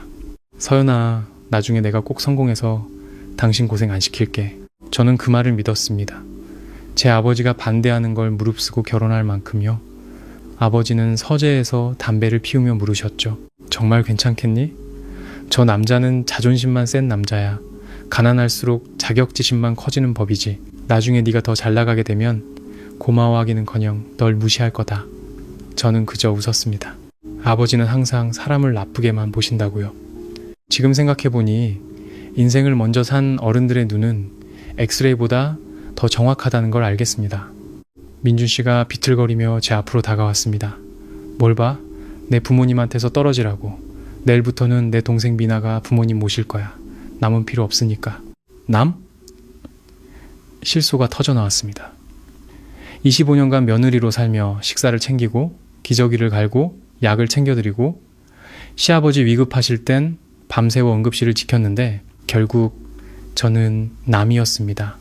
더 우스운 건 남편의 여동생 신우이 미나였습니다. 1년에 집에 3번도 찾아오지 않고 명절에 잠깐 들러서는 돈부터 달라고 손을 내밀던 애였죠. 시어머니가 입원했을 땐 피만 보면 어지럽다며 병문안도 피하던 애가 갑자기 부모님을 모시겠다니 무슨 꿍꿍인지 바로 알 수 있었지만 더는 말하고 싶지 않았습니다. 사람은 한번 믿고 싶은 것만 믿기로 작정하면 눈앞에 진실을 가져다 놓아도 보지 못하는 법이니까요. 저는 이혼 서류를 반으로 접어 정리했습니다. 남편이 순간 흠칫하더군요. 제가 이렇게 빨리 동의할 줄은 몰랐던 모양입니다. 저는 남편의 눈을 똑바로 쳐다봤습니다. 당신이 원한다면 오늘부터 시부모님 일에 일절 관여하지 않을게요. 남편이 큰 소리로 웃었습니다. 진작 그렇게 나올 것이지 여자는 그냥 집에서 밥이나 해. 자기가 뭐 대단한 사람인 줄 착각하지 말고 그러고는 등을 돌려 TV 볼륨을 최대로 높였습니다. 시끄러운 예능 프로그램의 웃음소리가 텅 빈 집안을 날카롭게 울렸습니다. 저는 잠시 서 있다가 조용히 방으로 올라갔습니다. 등 뒤로 방문이 닫히자 저는 조심스럽게 서랍을 열었습니다. 안에는 검은색 만년필이 있었습니다. 남편의 서명이 적힌 이혼 서류를 책상 위에 올려놓고 제 이름을 적었습니다. 한 획, 한 획, 아주 천천히, 떨림 없이. 잉크가 종이에 스며드는 순간 이상하게도 마음이 가벼워졌습니다. 오랫동안 목에 걸려있던 무거운 쇠사슬이 풀리는 듯한 해방감이었습니다. 서명을 마친 저는 서류 봉투에 넣고 휴대폰을 들었습니다. 개인 변호사에게 전화를 걸었죠. 신호음이 몇 번 울리지 않아 상대방이 받았습니다. 네, 김서연입니다. 내일부터 제 남편 가족에게 지원되던 모든 자금을 중단해 주세요. 수화기 너머로 잠시 침묵이 흘렀습니다. 변호사가 조심스럽게 물었습니다. 확실하신 겁니까, 대표님? 네, 확실해요. 아버님이 계신 요양원, VIP 비용, 남편 회사에 투자된 자금과 보증, 전부 다요. 저는 창가로 걸어갔습니다. 밖에는 여전히 비가 쏟아지고 있었죠. 그리고 제가 남편 명의로 대신 잡아줬던 모든 투자금도 회수 절차 밟아주세요. 네, 알겠습니다. 아, 그리고요. 저는 잠시 눈을 감았습니다. 신우 이 박민아 씨의 신용카드, 부가카드도 정지시켜주세요. 변호사가 나지막이 한숨을 쉬었습니다. 드디어 결심하셨군요. 저는 희미하게 웃었습니다. 사람은 그림자 취급을 너무 오래 당하면 정말로 사라져버리는 법이거든요. 전화를 끊고 옷장을 열어 작은 캐리어를 꺼냈습니다. 25년의 결혼 생활 동안 제 짐은 작은 캐리어 하나에 다 들어갈 정도였습니다. 참 씁쓸했죠. 침대 끝에 걸터 앉아 방안을 둘러봤습니다. 제가 산 스탠드 조명, 제가 고른 커튼, 남편이 제일 좋아한다던 회색 이불까지 이 집의 모든 것엔 제 손길이 닿아 있었지만 단 하나도 제 것은 없었습니다. 밖에서는 남편의 고함 소리가 들려왔습니다. 김서연, 커피 아직이야? 저는 침묵했습니다. 잠시 후 더 큰 소리가 들렸죠. 서연아. 저는 캐리어에 지퍼를 올렸습니다. 그때 전화벨이 울렸습니다. 병원이었습니다. 의사는 시아버지께서 방금 호흡곤란 증세를 보이셨다고 했습니다. 예전 같았으면 당장 달려갔을 겁니다. 하지만 이번엔 저는 그저 나지막이 말했습니다. 오늘부터는 아드님께 연락해 주십시오. 수화기 너머에서 당황한 목소리가 들렸습니다. 하지만 지금까지 모든 절차를 사모님께서 오늘부터는 아닙니다. 저는 전화를 끊고 한참 동안 가만히 앉아 있었습니다. 사람들은 여자가 떠나는 이유가 사랑이 식었기 때문이라고 생각합니다. 하지만 때로는 너무 오래 사랑하고 너무 오래 참고 너무 오래 견뎌서 마음이 지쳐버렸기 때문에 떠나는 겁니다. 한번 지쳐버린 여자의 마음은 그 누가 와서 끌어당겨도 다시는 돌아가지 않습니다. 다음날 새벽 5시 저는 그 집을 나섰습니다. 동이 트기 시작할 무렵 저는 식탁 위에 열쇠와 봉투 하나를 올려두었습니다. 봉투 안에는 서명한 이혼 서류와 짧은 메모가 들어있었죠. 당신이 원하던 대로 오늘부터 당신 가족과 아무 관련 없이 살겠습니다. 캐리어를 끌고 문을 나섰습니다.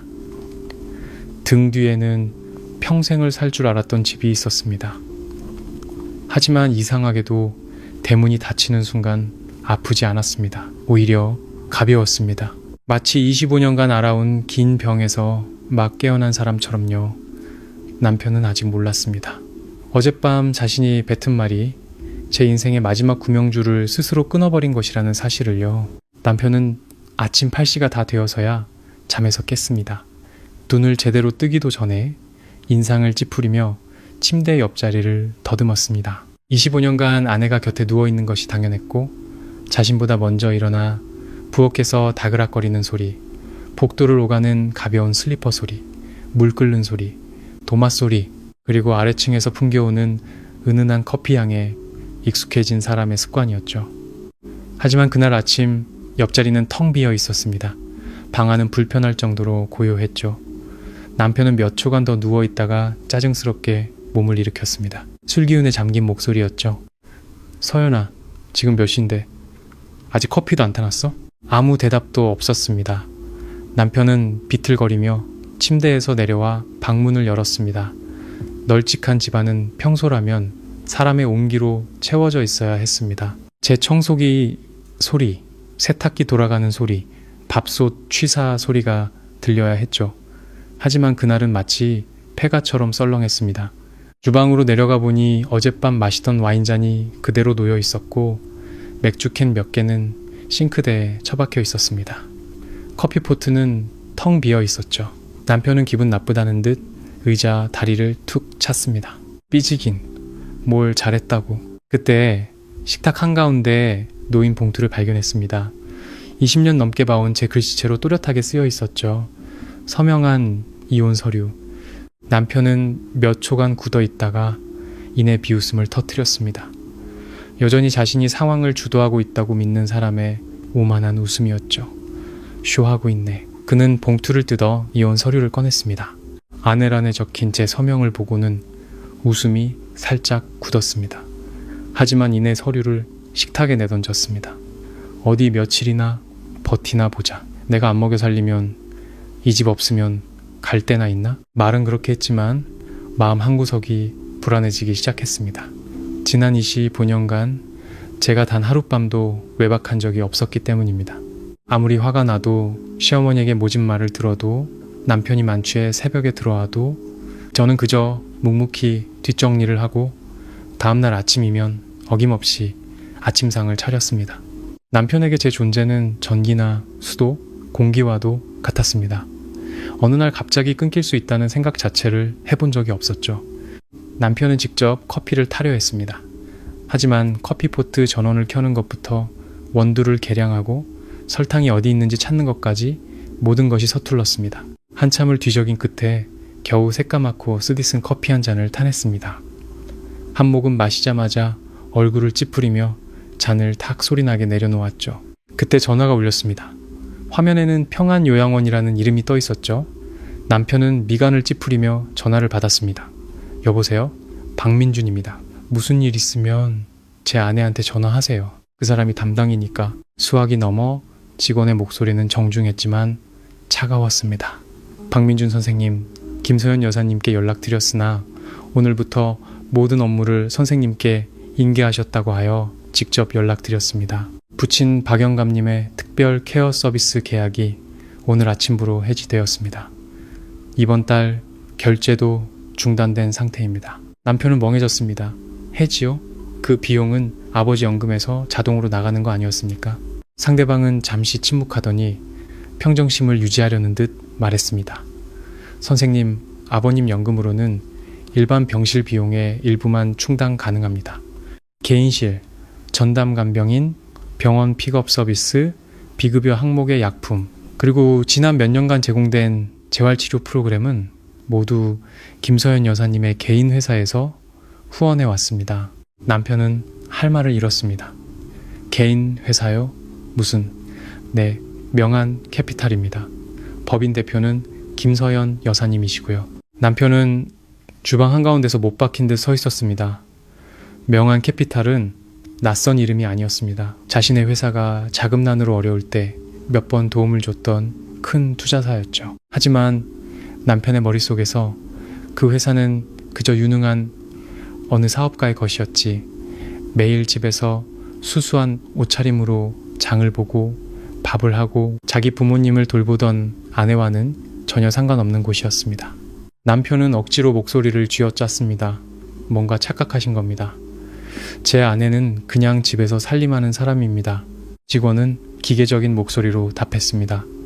선생님, 모든 결제 기록이 서류로 남아 있습니다. 오늘 중으로 새로운 보증금 납부가 이루어지지 않으면 아버님을 다인실로 옮기거나 가족분들께 퇴원 조치를 요청드릴 수밖에 없습니다. 안 됩니다. 아버지는 지금 편찮으시다고요. 당신들 그렇게 무책임하게 죄송합니다만 김서연 여사님께서 보증하신 특별계약은 이미 종료되었습니다. 전화가 끊기고 남편은 한참을 멍하니 서 있었습니다. 그는 곧바로 동생 미나에게 전화를 걸었습니다. 그래, 어젯밤 미나가 이제 자기가 부모님을 모시겠다고 했었지. 친딸인데 설마 모른 척 하겠어? 신호가 한참 간 뒤에야 전화가 연결되었습니다. 수화기 너머로 시끄러운 차 소리와 웃음소리가 들려왔습니다. 오빠, 웬일이야? 이 아침부터? 미나야, 너 어디야? 나 친구들이랑 제주도 여행 왔지. 왜? 남편은 소리를 지를 뻔했습니다. 네가 부모님 모신다며 방금 요양원에서 전화 왔어. 지원 다 끊겼다고. 당장 돌아와. 미나는 딱 2초간 침묵하더니 짜증 섞인 목소리로 쏘아붙였습니다. 오빠 제정신이야? 그건 그냥 새언니기 좀 죽이려고 해본 소리지. 진짜로 누가 모신대? 그리고 이번 달에 새언니가 생활비 3천만 원 아직 안 보내줬어. 오빠가 보내달라고 좀 해줘. 내 카드값 연체 직전이란 말이야. 남편은 머리가 띵했습니다. 3천만 원? 무슨 돈이야? 어머, 오빠 몰랐어? 몇 년 전부터 새언니가 나한테 부모님 용돈이랑 잡다한 비용 쓰라고 매달 보내줬잖아. 오빠는 모르는 척하지 마. 이제 와서 새언니가 오빠한테 화났으면 오빠가 알아서 풀어줘야지. 미나야, 나 지금 너한테 줄 돈 없어. 수화기 넘어 목소리가 순식간에 차가워졌습니다. 돈도 없으면서 전화는 왜 했어? 장남이라며. 어제는 큰 소리 뻥뻥 치더니 미나는 그대로 전화를 끊어버렸습니다. 남편은 휴대폰 화면을 보며 처음으로 이 집안에 무언가가 아주 빠르게 무너져 내리고 있다는 것을 느꼈습니다. 손을 쓸 틈도 없이 말이죠. 정신을 차리기도 전에 전화가 다시 울렸습니다. 이번엔 회사 재무팀장이었습니다. 박 부장, 지금 당장 회사로 좀 와. 명한 캐피탈에서 박 부장 개인 대출금 회수 요청 공문을 보냈어. 그리고 우리 회사 중부지방 프로젝트에 걸려있던 보증도 전부 철회했어. 사장님 지금 난리 나셨다. 남편은 마른 침을 삼켰습니다. 그게 무슨, 그건 회사 대출이지 않습니까? 시치미 떼지 마. 서류에 보증 담보가 전부 김서연 씨 개인 자산이랑 연계되어 있다고 명시되어 있잖아. 도대체 어젯밤에 무슨 짓을 한 거야? 아내한테 남편은 대답할 수 없었습니다. 그는 허둥지둥 옷을 갈아입었습니다. 옷장을 열자 어제 제가 다려놓은 양복이 가지런히 걸려 있었고 넥타이와 닦아놓은 구두까지 완벽하게 준비되어 있었습니다. 지금까지 이 모든 것을 당연하게 여겨왔던 자신이 떠올랐습니다. 혼란스러운 상태로 차를 몰고 집을 나섰습니다. 도중에 요양원에서 다시 전화가 왔습니다. 아버지가 호흡곤란으로 병원으로 이송해야 하니 보호자 동의 서명이 필요하다고 했습니다. 남편은 짜증을 내며 기다리라고 했지만 수화기 너머에서는 딱 한마디만 들려왔습니다. 예전에는 김서연 여사님께서 항상 30분 안에 도착하셨습니다. 그 말은 따기처럼 날아와 꽂혔습니다. 남편은 핸들을 꽉 쥐었습니다. 화를 내고 싶었고 제게 무정하다고 욕하고 싶었습니다. 그저 홧김에 아내가 벌이는 복수극일 뿐이라고 스스로를 위로하고 싶었죠. 하지만 마음속 깊은 곳에서 오래된 벽의 균열처럼 진실이 모습을 드러내기 시작했습니다. 지난 세월 이 집이 굳건히 서 있었던 것은 자신이 아니었습니다. 술자리에서 늘어놓던 그의 허풍도 장남이라는 직책도 아니었습니다. 이 모든 것을 지탱한 것은 바로 자신이 빌부터 산다고 모욕했던 아내, 바로 저였습니다. 회사에 도착한 남편은 엘리베이터에 타기도 전에 직원 몇몇이 자신을 이상한 눈으로 쳐다보는 것을 느꼈습니다. 더 이상 살가운 인사도 존경의 눈빛도 없었습니다. 등골을 서늘하게 만드는 작은 수군거림만이 들려올 뿐이었죠. 재무팀장이 그를 회의실로 끌고 들어갔습니다. 책상 위에는 두꺼운 서류 뭉치가 놓여 있었습니다. 박 부장, 설명해봐. 명한 캐피탈이 지금까지 자네 프로젝트들을 뒤에서 지원해왔어.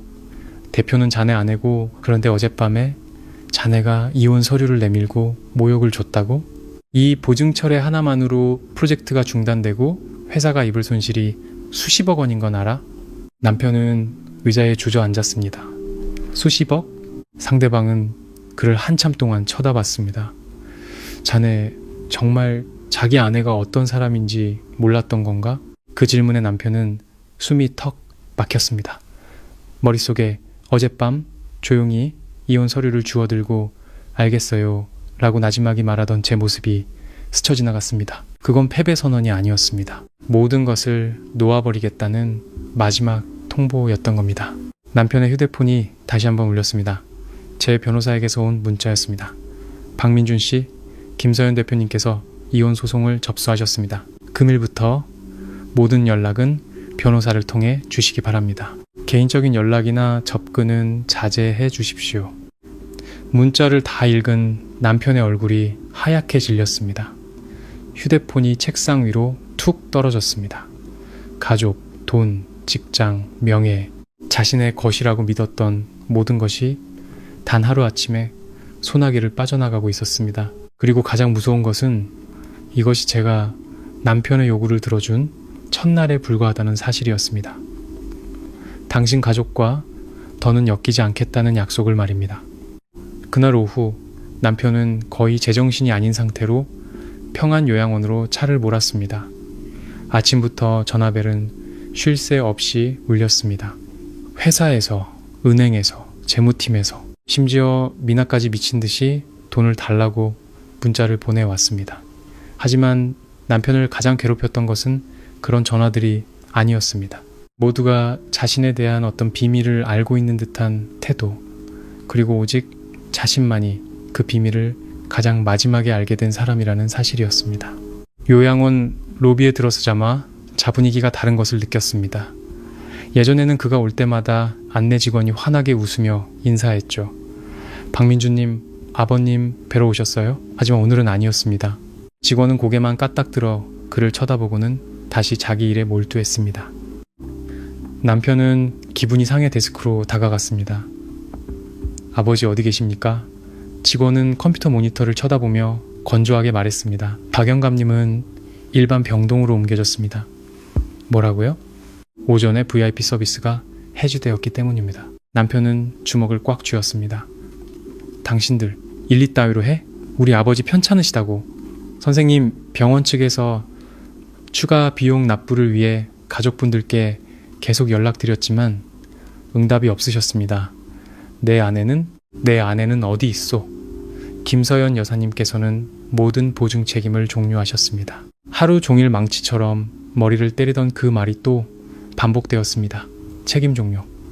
마치 하룻밤 사이에 제가 정말 그의 인생에서 증발해버린 것 같았죠. 남편은 건물 뒤편의 일반 병동으로 빠르게 걸어갔습니다.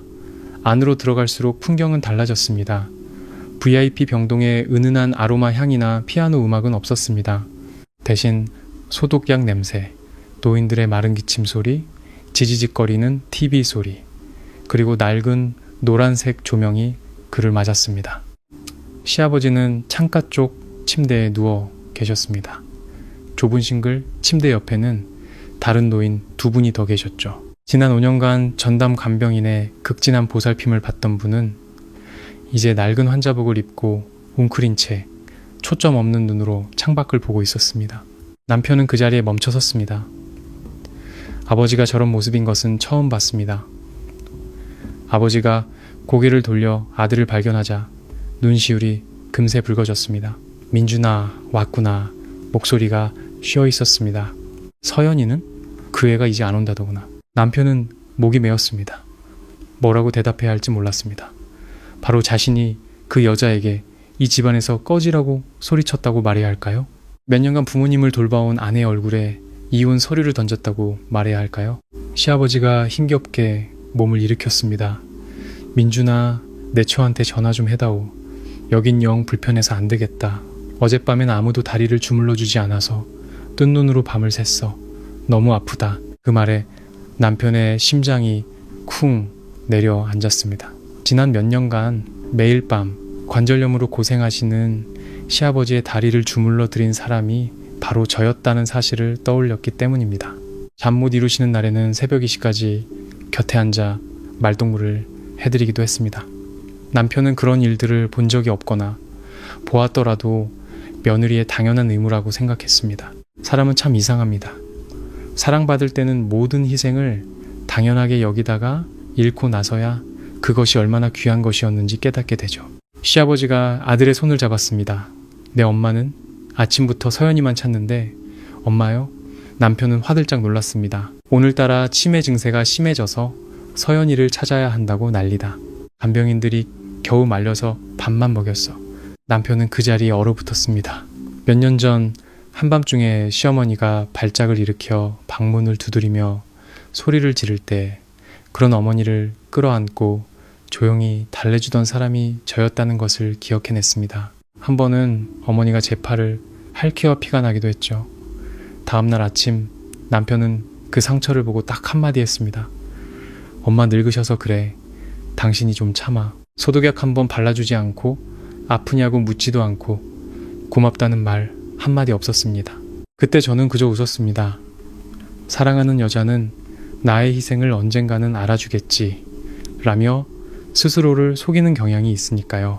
하지만 사실 남자가 한번 대접받는 것에 익숙해지면 여자가 희생할수록 그것을 책임감으로 착각하게 됩니다. 남편의 전화가 다시 울렸습니다. 은행이었습니다.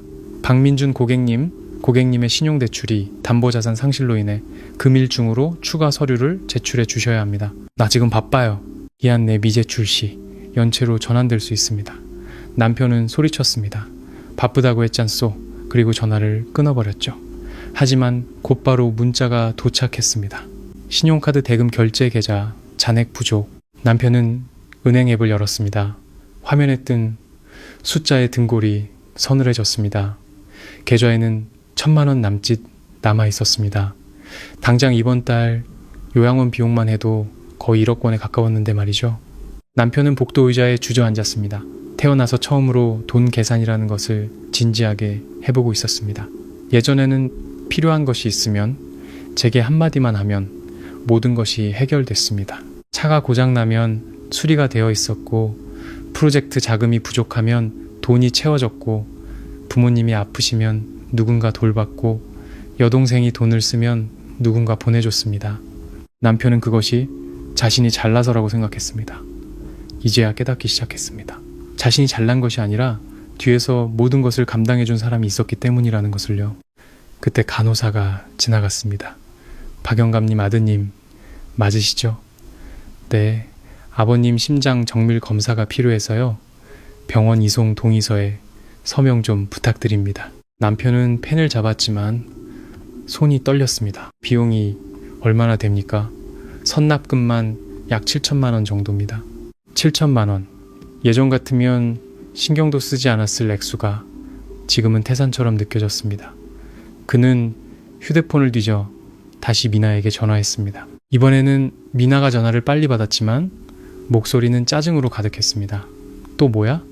미나야, 오빠한테 돈 좀 빌려줘. 아버지가 입원하셔야 해. 오빠 미쳤어? 나 지금 호텔비도 없는데 아버지는 오빠 아들이기도 하잖아. 남편은 할 말을 잃었습니다. 바로 그 말을 예전에 자신이 제게 했던 말이었기 때문입니다. 당신은 이 집 며느리잖아. 그 말이 이제 부메랑이 되어 자신의 뺨을 후려쳤습니다. 미나는 전화를 끊었습니다. 남편은 병원 복도에 멍하니 앉아 있었습니다. 한참 뒤에야 몇몇 친구들이 생각났습니다. 몇 년간 술 친구로 가깝게 지냈던 친구 준호에게 전화했지만 받지 않았고 다른 친구에게는 수신이 거부되었습니다. 마지막으로 전화한 친구는 전화를 받긴 했지만 돈을 빌려달라는 말에 잠시 침묵하더니 나지막이 말했습니다. 미안하다, 민준아. 나도 요즘 좀 어렵다. 그리고는 서둘러 전화를 끊었습니다. 남편은 까맣게 변한 휴대폰 화면을 보며 씁쓸한 사실을 깨달았습니다. 자신을 둘러싼 많은 관계들이 사실은 자신의 돈과 지위, 이용 가치가 있을 때만 존재했다는 것을, 그리고 그 모든 것들은 대부분 제가 뒤에서 조용히 받쳐주고 있었던 것이라는 것을요. 어느덧 해가 지고 제가 집을 떠나던 그날 밤처럼 비가 내리기 시작했습니다. 남편은 병원 처마 밑에 서서 바쁘게 지나가는 사람들을 바라봤습니다. 몇 년 만에 처음으로 두려움을 느꼈습니다. 돈을 잃을까봐 두려운 게 아니었습니다. 더 이상 뒤에 아무도 없다는 사실이 두려웠습니다. 그때 휴대폰이 울렸습니다. 낯선 번호로 온 문자였습니다. 제가 아이보리색 정장을 입고 투자계약식에 앉아있는 사진이었습니다. 머리는 단정하게 올리고 표정은 제가 알던 모습과 달리 평온하면서도 차갑고 낯설었습니다. 사진 아래에는 한 줄의 글이 적혀 있었습니다. 김서연 대표님이 평범한 주부인 줄 아셨나요? 남편은 그 사진을 한참 동안 들여다봤습니다. 그리고 난생 처음으로 어쩌면 지난 25년간 가장 어리석었던 사람은 제가 아니라 바로 자기 자신이었을지도 모른다는 생각을 하기 시작했습니다. 그날 밤 사실 남편은 제가 그저 집에서 살림만 하는 아내인 줄로만 알았지, 지난 세월 시댁의 병원비는 물론 남편의 사업을 뒤에서 지탱해온 투자자가 바로 저였다는 사실은 꿈에도 몰랐던 겁니다. 남편이 자신만만하게 던진 그 한마디가 자신의 인생을 지탱하던 마지막 동아줄을 스스로 끊어버리는 말이 될 줄은 상상도 못했을 겁니다. 이제 곧 후회와 절망 속에서 모든 것을 잃게 될 남편의 진짜 현실이 시작됩니다. 오늘 사연이 기대되신다면 저희 안온한 행복 채널의 구독과 좋아요를 눌러주세요. 그럼 지금부터 제 이야기를 시작하겠습니다. 그날 밤 유난히 비가 세차게 내렸습니다. 빗방울이 베란다 샤시를 때리는 소리가 마치 누군가 밖에서 자갈을 한 움큼씩 던지는 것처럼 요란하게 들려왔습니다. 100평이 넘는 강남의 고급 빌라. 하지만 실내는 어찌나 차가운지 맨손으로 대리석 바닥을 짚으면 얼음장보다 더 시릴 것 같은 한기가 감돌았습니다. 저는 거실 한가운데 서 있었습니다. 제 발치에 누군가 던져버린 종이 한 장이 미끄러져와 멈춰섰죠. 이혼 서류였습니다. 아래쪽엔 남편의 서명이 이미 적혀 있었습니다. 남편 민준 씨는 소파에 비스듬히 기댄 채 와이셔츠 단추를 두어 개풀어 헤치고 있었습니다. 역한 술 냄새가 진동을 했죠. 손에 든 크리스탈 잔에는 마시다. 남은 와인이 붉게 일렁였고 눈은 충혈됐지만 목소리만큼은 또렷했습니다. 들었어? 앞으로 내 부모님 근처엔 얼씬도 하지 마. 당신처럼 빌부터 사는 여자는 남들 눈꼴 시리게 할 뿐이라고. 저는 허리를 숙여 이혼 서류를 집어들었습니다. 이상하게도 손이 떨리지 않았습니다. 이 순간이 오면 울고불고 매달리거나 아니면 미친 사람처럼 소리 지르며 싸울 줄 알았는데, 하지만 제 마음속엔 그저 차가운 감각만이 가득했습니다. 마치 등 뒤에서 내가 건너온 다리가 무너지는 것을 멀거니 바라보는 사람처럼요. 결혼 25년, 편찮으신 시부모님을 5년 넘게 모셨습니다. 저는 조금만 더 참으면, 조금만 더 인내하면 가정이 평안해질 거라 믿었습니다. 하지만 그날 밤 저는 깨달았습니다. 여자의 인내가 가정을 지키는 것이 아니라 남자의 이기심을 키울 뿐이라는 것을요.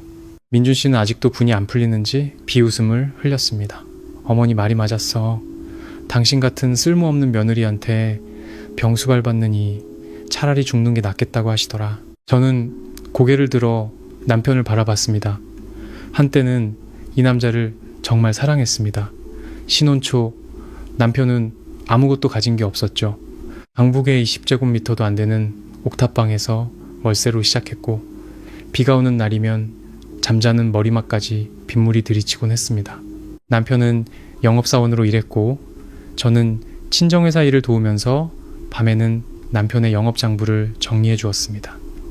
그때 남편은 제 손을 잡으며 말하곤 했습니다.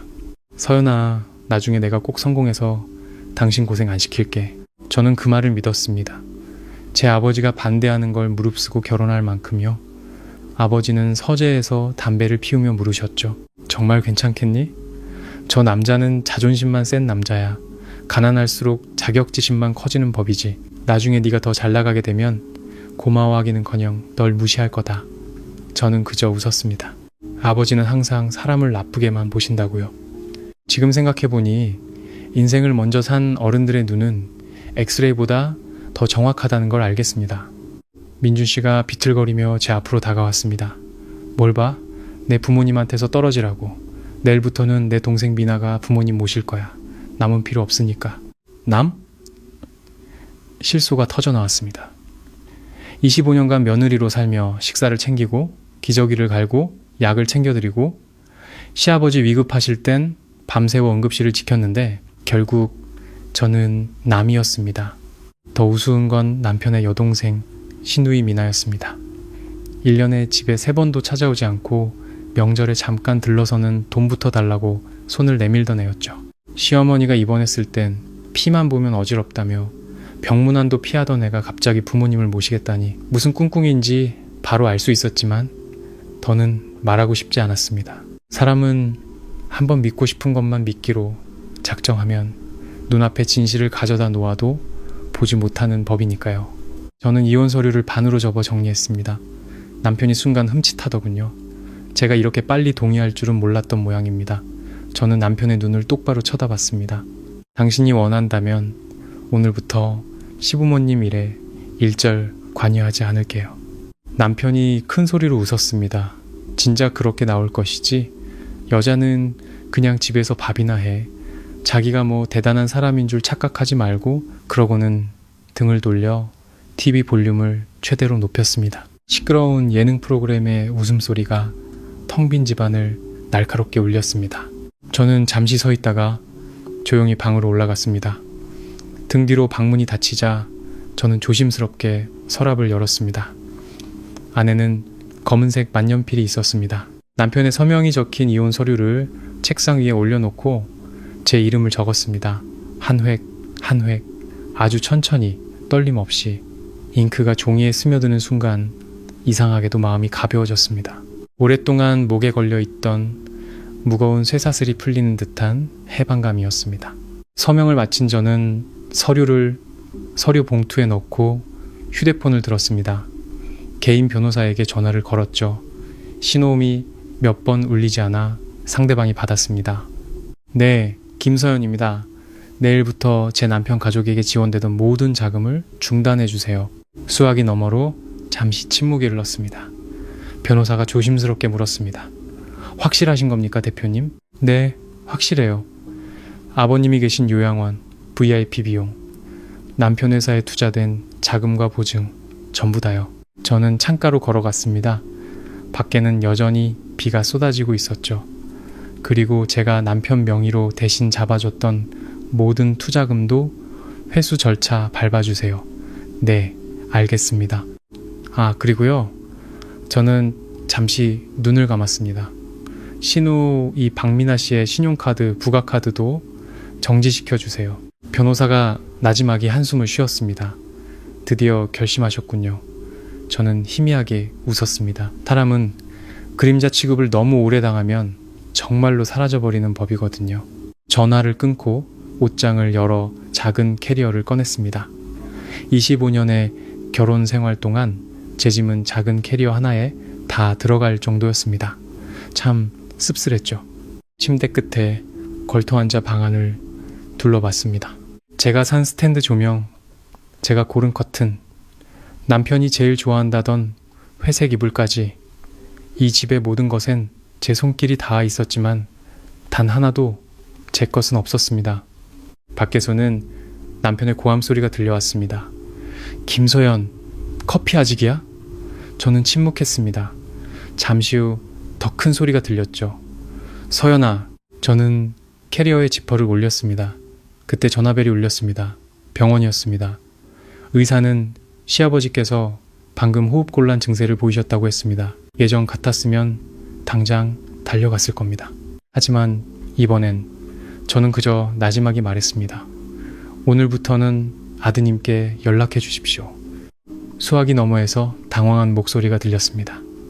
하지만 지금까지 모든 절차를 사모님께서 오늘부터는 아닙니다. 저는 전화를 끊고 한참 동안 가만히 앉아 있었습니다. 사람들은 여자가 떠나는 이유가 사랑이 식었기 때문이라고 생각합니다. 하지만 때로는 너무 오래 사랑하고 너무 오래 참고 너무 오래 견뎌서 마음이 지쳐버렸기 때문에 떠나는 겁니다. 한번 지쳐버린 여자의 마음은 그 누가 와서 끌어당겨도 다시는 돌아가지 않습니다. 다음날 새벽 5시 저는 그 집을 나섰습니다. 동이 트기 시작할 무렵 저는 식탁 위에 열쇠와 봉투 하나를 올려두었습니다. 봉투 안에는 서명한 이혼 서류와 짧은 메모가 들어있었죠. 당신이 원하던 대로 오늘부터 당신 가족과 아무 관련 없이 살겠습니다. 캐리어를 끌고 문을 나섰습니다. 등 뒤에는 평생을 살 줄 알았던 집이 있었습니다. 하지만 이상하게도 대문이 닫히는 순간 아프지 않았습니다. 오히려 가벼웠습니다. 마치 25년간 알아온 긴 병에서 막 깨어난 사람처럼요. 남편은 아직 몰랐습니다. 어젯밤 자신이 뱉은 말이 제 인생의 마지막 구명줄을 스스로 끊어버린 것이라는 사실을요. 남편은 아침 8시가 다 되어서야 잠에서 깼습니다. 눈을 제대로 뜨기도 전에 인상을 찌푸리며 침대 옆자리를 더듬었습니다. 25년간 아내가 곁에 누워있는 것이 당연했고 자신보다 먼저 일어나 부엌에서 다그락거리는 소리, 복도를 오가는 가벼운 슬리퍼 소리, 물 끓는 소리, 도마 소리, 그리고 아래층에서 풍겨오는 은은한 커피 향에 익숙해진 사람의 습관이었죠. 하지만 그날 아침 옆자리는 텅 비어 있었습니다. 방 안은 불편할 정도로 고요했죠. 남편은 몇 초간 더 누워있다가 짜증스럽게 몸을 일으켰습니다. 술기운에 잠긴 목소리였죠. 서연아, 지금 몇 시인데 아직 커피도 안 타놨어? 아무 대답도 없었습니다. 남편은 비틀거리며 침대에서 내려와 방문을 열었습니다. 널찍한 집안은 평소라면 사람의 온기로 채워져 있어야 했습니다. 제 청소기 소리, 세탁기 돌아가는 소리, 밥솥 취사 소리가 들려야 했죠. 하지만 그날은 마치 폐가처럼 썰렁했습니다. 주방으로 내려가 보니 어젯밤 마시던 와인잔이 그대로 놓여 있었고 맥주캔 몇 개는 싱크대에 처박혀 있었습니다. 커피포트는 텅 비어 있었죠. 남편은 기분 나쁘다는 듯 의자 다리를 툭 찼습니다. 삐지긴 뭘 잘했다고. 그때 식탁 한가운데 놓인 봉투를 발견했습니다. 20년 넘게 봐온 제 글씨체로 또렷하게 쓰여 있었죠. 서명한 이혼 서류. 남편은 몇 초간 굳어 있다가 이내 비웃음을 터뜨렸습니다. 여전히 자신이 상황을 주도하고 있다고 믿는 사람의 오만한 웃음이었죠. 쇼하고 있네. 그는 봉투를 뜯어 이혼 서류를 꺼냈습니다. 아내란에 적힌 제 서명을 보고는 웃음이 살짝 굳었습니다. 하지만 이내 서류를 식탁에 내던졌습니다. 어디 며칠이나 버티나 보자. 내가 안 먹여 살리면 이 집 없으면 갈 데나 있나? 말은 그렇게 했지만 마음 한구석이 불안해지기 시작했습니다. 지난 25년간 제가 단 하룻밤도 외박한 적이 없었기 때문입니다. 아무리 화가 나도 시어머니에게 모진 말을 들어도 남편이 만취해 새벽에 들어와도 저는 그저 묵묵히 뒷정리를 하고 다음날 아침이면 어김없이 아침상을 차렸습니다. 남편에게 제 존재는 전기나 수도, 공기와도 같았습니다. 어느 날 갑자기 끊길 수 있다는 생각 자체를 해본 적이 없었죠. 남편은 직접 커피를 타려 했습니다. 하지만 커피포트 전원을 켜는 것부터 원두를 계량하고 설탕이 어디 있는지 찾는 것까지 모든 것이 서툴렀습니다.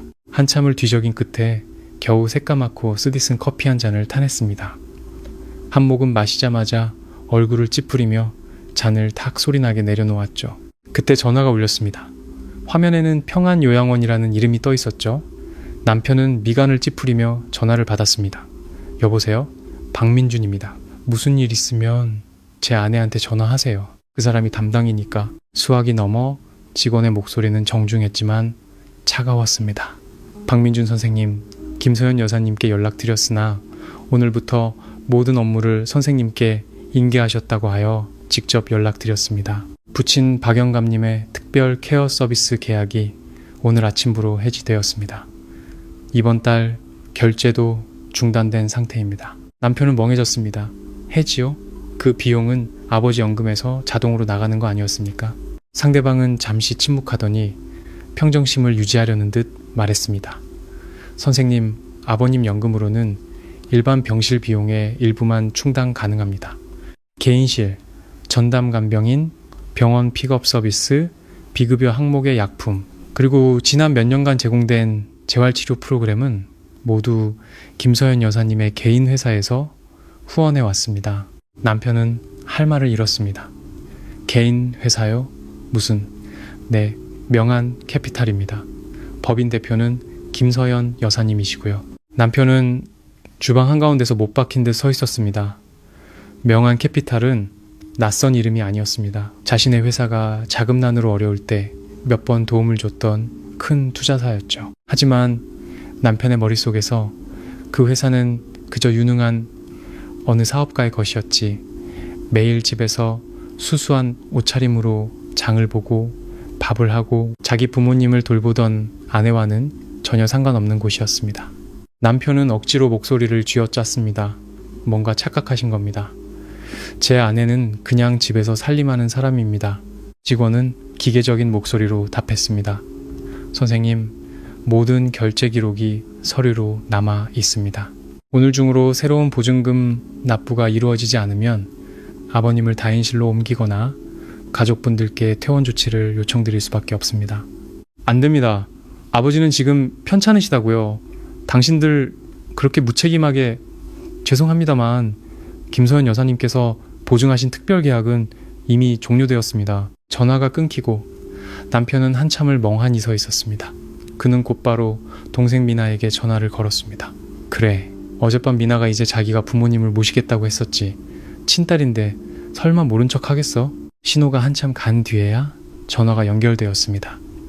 수화기 너머로 시끄러운 차 소리와 웃음소리가 들려왔습니다. 오빠, 웬일이야? 이 아침부터? 미나야, 너 어디야? 나 친구들이랑 제주도 여행 왔지. 왜? 남편은 소리를 지를 뻔했습니다. 네가 부모님 모신다며 방금 요양원에서 전화 왔어. 지원 다 끊겼다고. 당장 돌아와. 미나는 딱 2초간 침묵하더니 짜증 섞인 목소리로 쏘아붙였습니다. 오빠 제정신이야? 그건 그냥 새언니기 좀 죽이려고 해본 소리지. 진짜로 누가 모신대? 그리고 이번 달에 새언니가 생활비 3천만 원 아직 안 보내줬어. 오빠가 보내달라고 좀 해줘. 내 카드값 연체 직전이란 말이야. 남편은 머리가 띵했습니다. 3천만 원? 무슨 돈이야? 어머, 오빠 몰랐어? 몇 년 전부터 새언니가 나한테 부모님 용돈이랑 잡다한 비용 쓰라고 매달 보내줬잖아. 오빠는 모르는 척 하지 마. 이제 와서 새언니가 오빠한테 화났으면 오빠가 알아서 풀어줘야지. 미나야, 나 지금 너한테 줄 돈 없어. 수화기 넘어 목소리가 순식간에 차가워졌습니다. 돈도 없으면서 전화는 왜 했어? 장남이라며. 어제는 큰 소리 뻥뻥 치더니 미나는 그대로 전화를 끊어버렸습니다. 남편은 휴대폰 화면을 보며 처음으로 이 집안에 무언가가 아주 빠르게 무너져 내리고 있다는 것을 느꼈습니다. 손을 쓸 틈도 없이 말이죠. 정신을 차리기도 전에 전화가 다시 울렸습니다. 이번엔 회사 재무팀장이었습니다. 박 부장, 지금 당장 회사로 좀 와. 명한 캐피탈에서 박 부장 개인 대출금 회수 요청 공문을 보냈어. 그리고 우리 회사 중부지방 프로젝트에 걸려있던 보증도 전부 철회했어. 사장님 지금 난리 나셨다. 남편은 마른 침을 삼켰습니다. 그게 무슨, 그건 회사 대출이지 않습니까? 시치미 떼지 마. 서류에 보증 담보가 전부 김서연 씨 개인 자산이랑 연계되어 있다고 명시되어 있잖아. 도대체 어젯밤에 무슨 짓을 한 거야? 아내한테. 남편은 대답할 수 없었습니다. 그는 허둥지둥 옷을 갈아입었습니다. 옷장을 열자 어제 제가 다려놓은 양복이 가지런히 걸려 있었고 넥타이와 닦아놓은 구두까지 완벽하게 준비되어 있었습니다. 지금까지 이 모든 것을 당연하게 여겨왔던 자신이 떠올랐습니다. 혼란스러운 상태로 차를 몰고 집을 나섰습니다. 도중에 요양원에서 다시 전화가 왔습니다. 아버지가 호흡곤란으로 병원으로 이송해야 하니 보호자 동의 서명이 필요하다고 했습니다. 남편은 짜증을 내며 기다리라고 했지만 수화기 너머에서는 딱 한마디만 들려왔습니다. 예전에는 김서연 여사님께서 항상 30분 안에 도착하셨습니다. 그 말은 따기처럼 날아와 꽂혔습니다. 남편은 핸들을 꽉 쥐었습니다.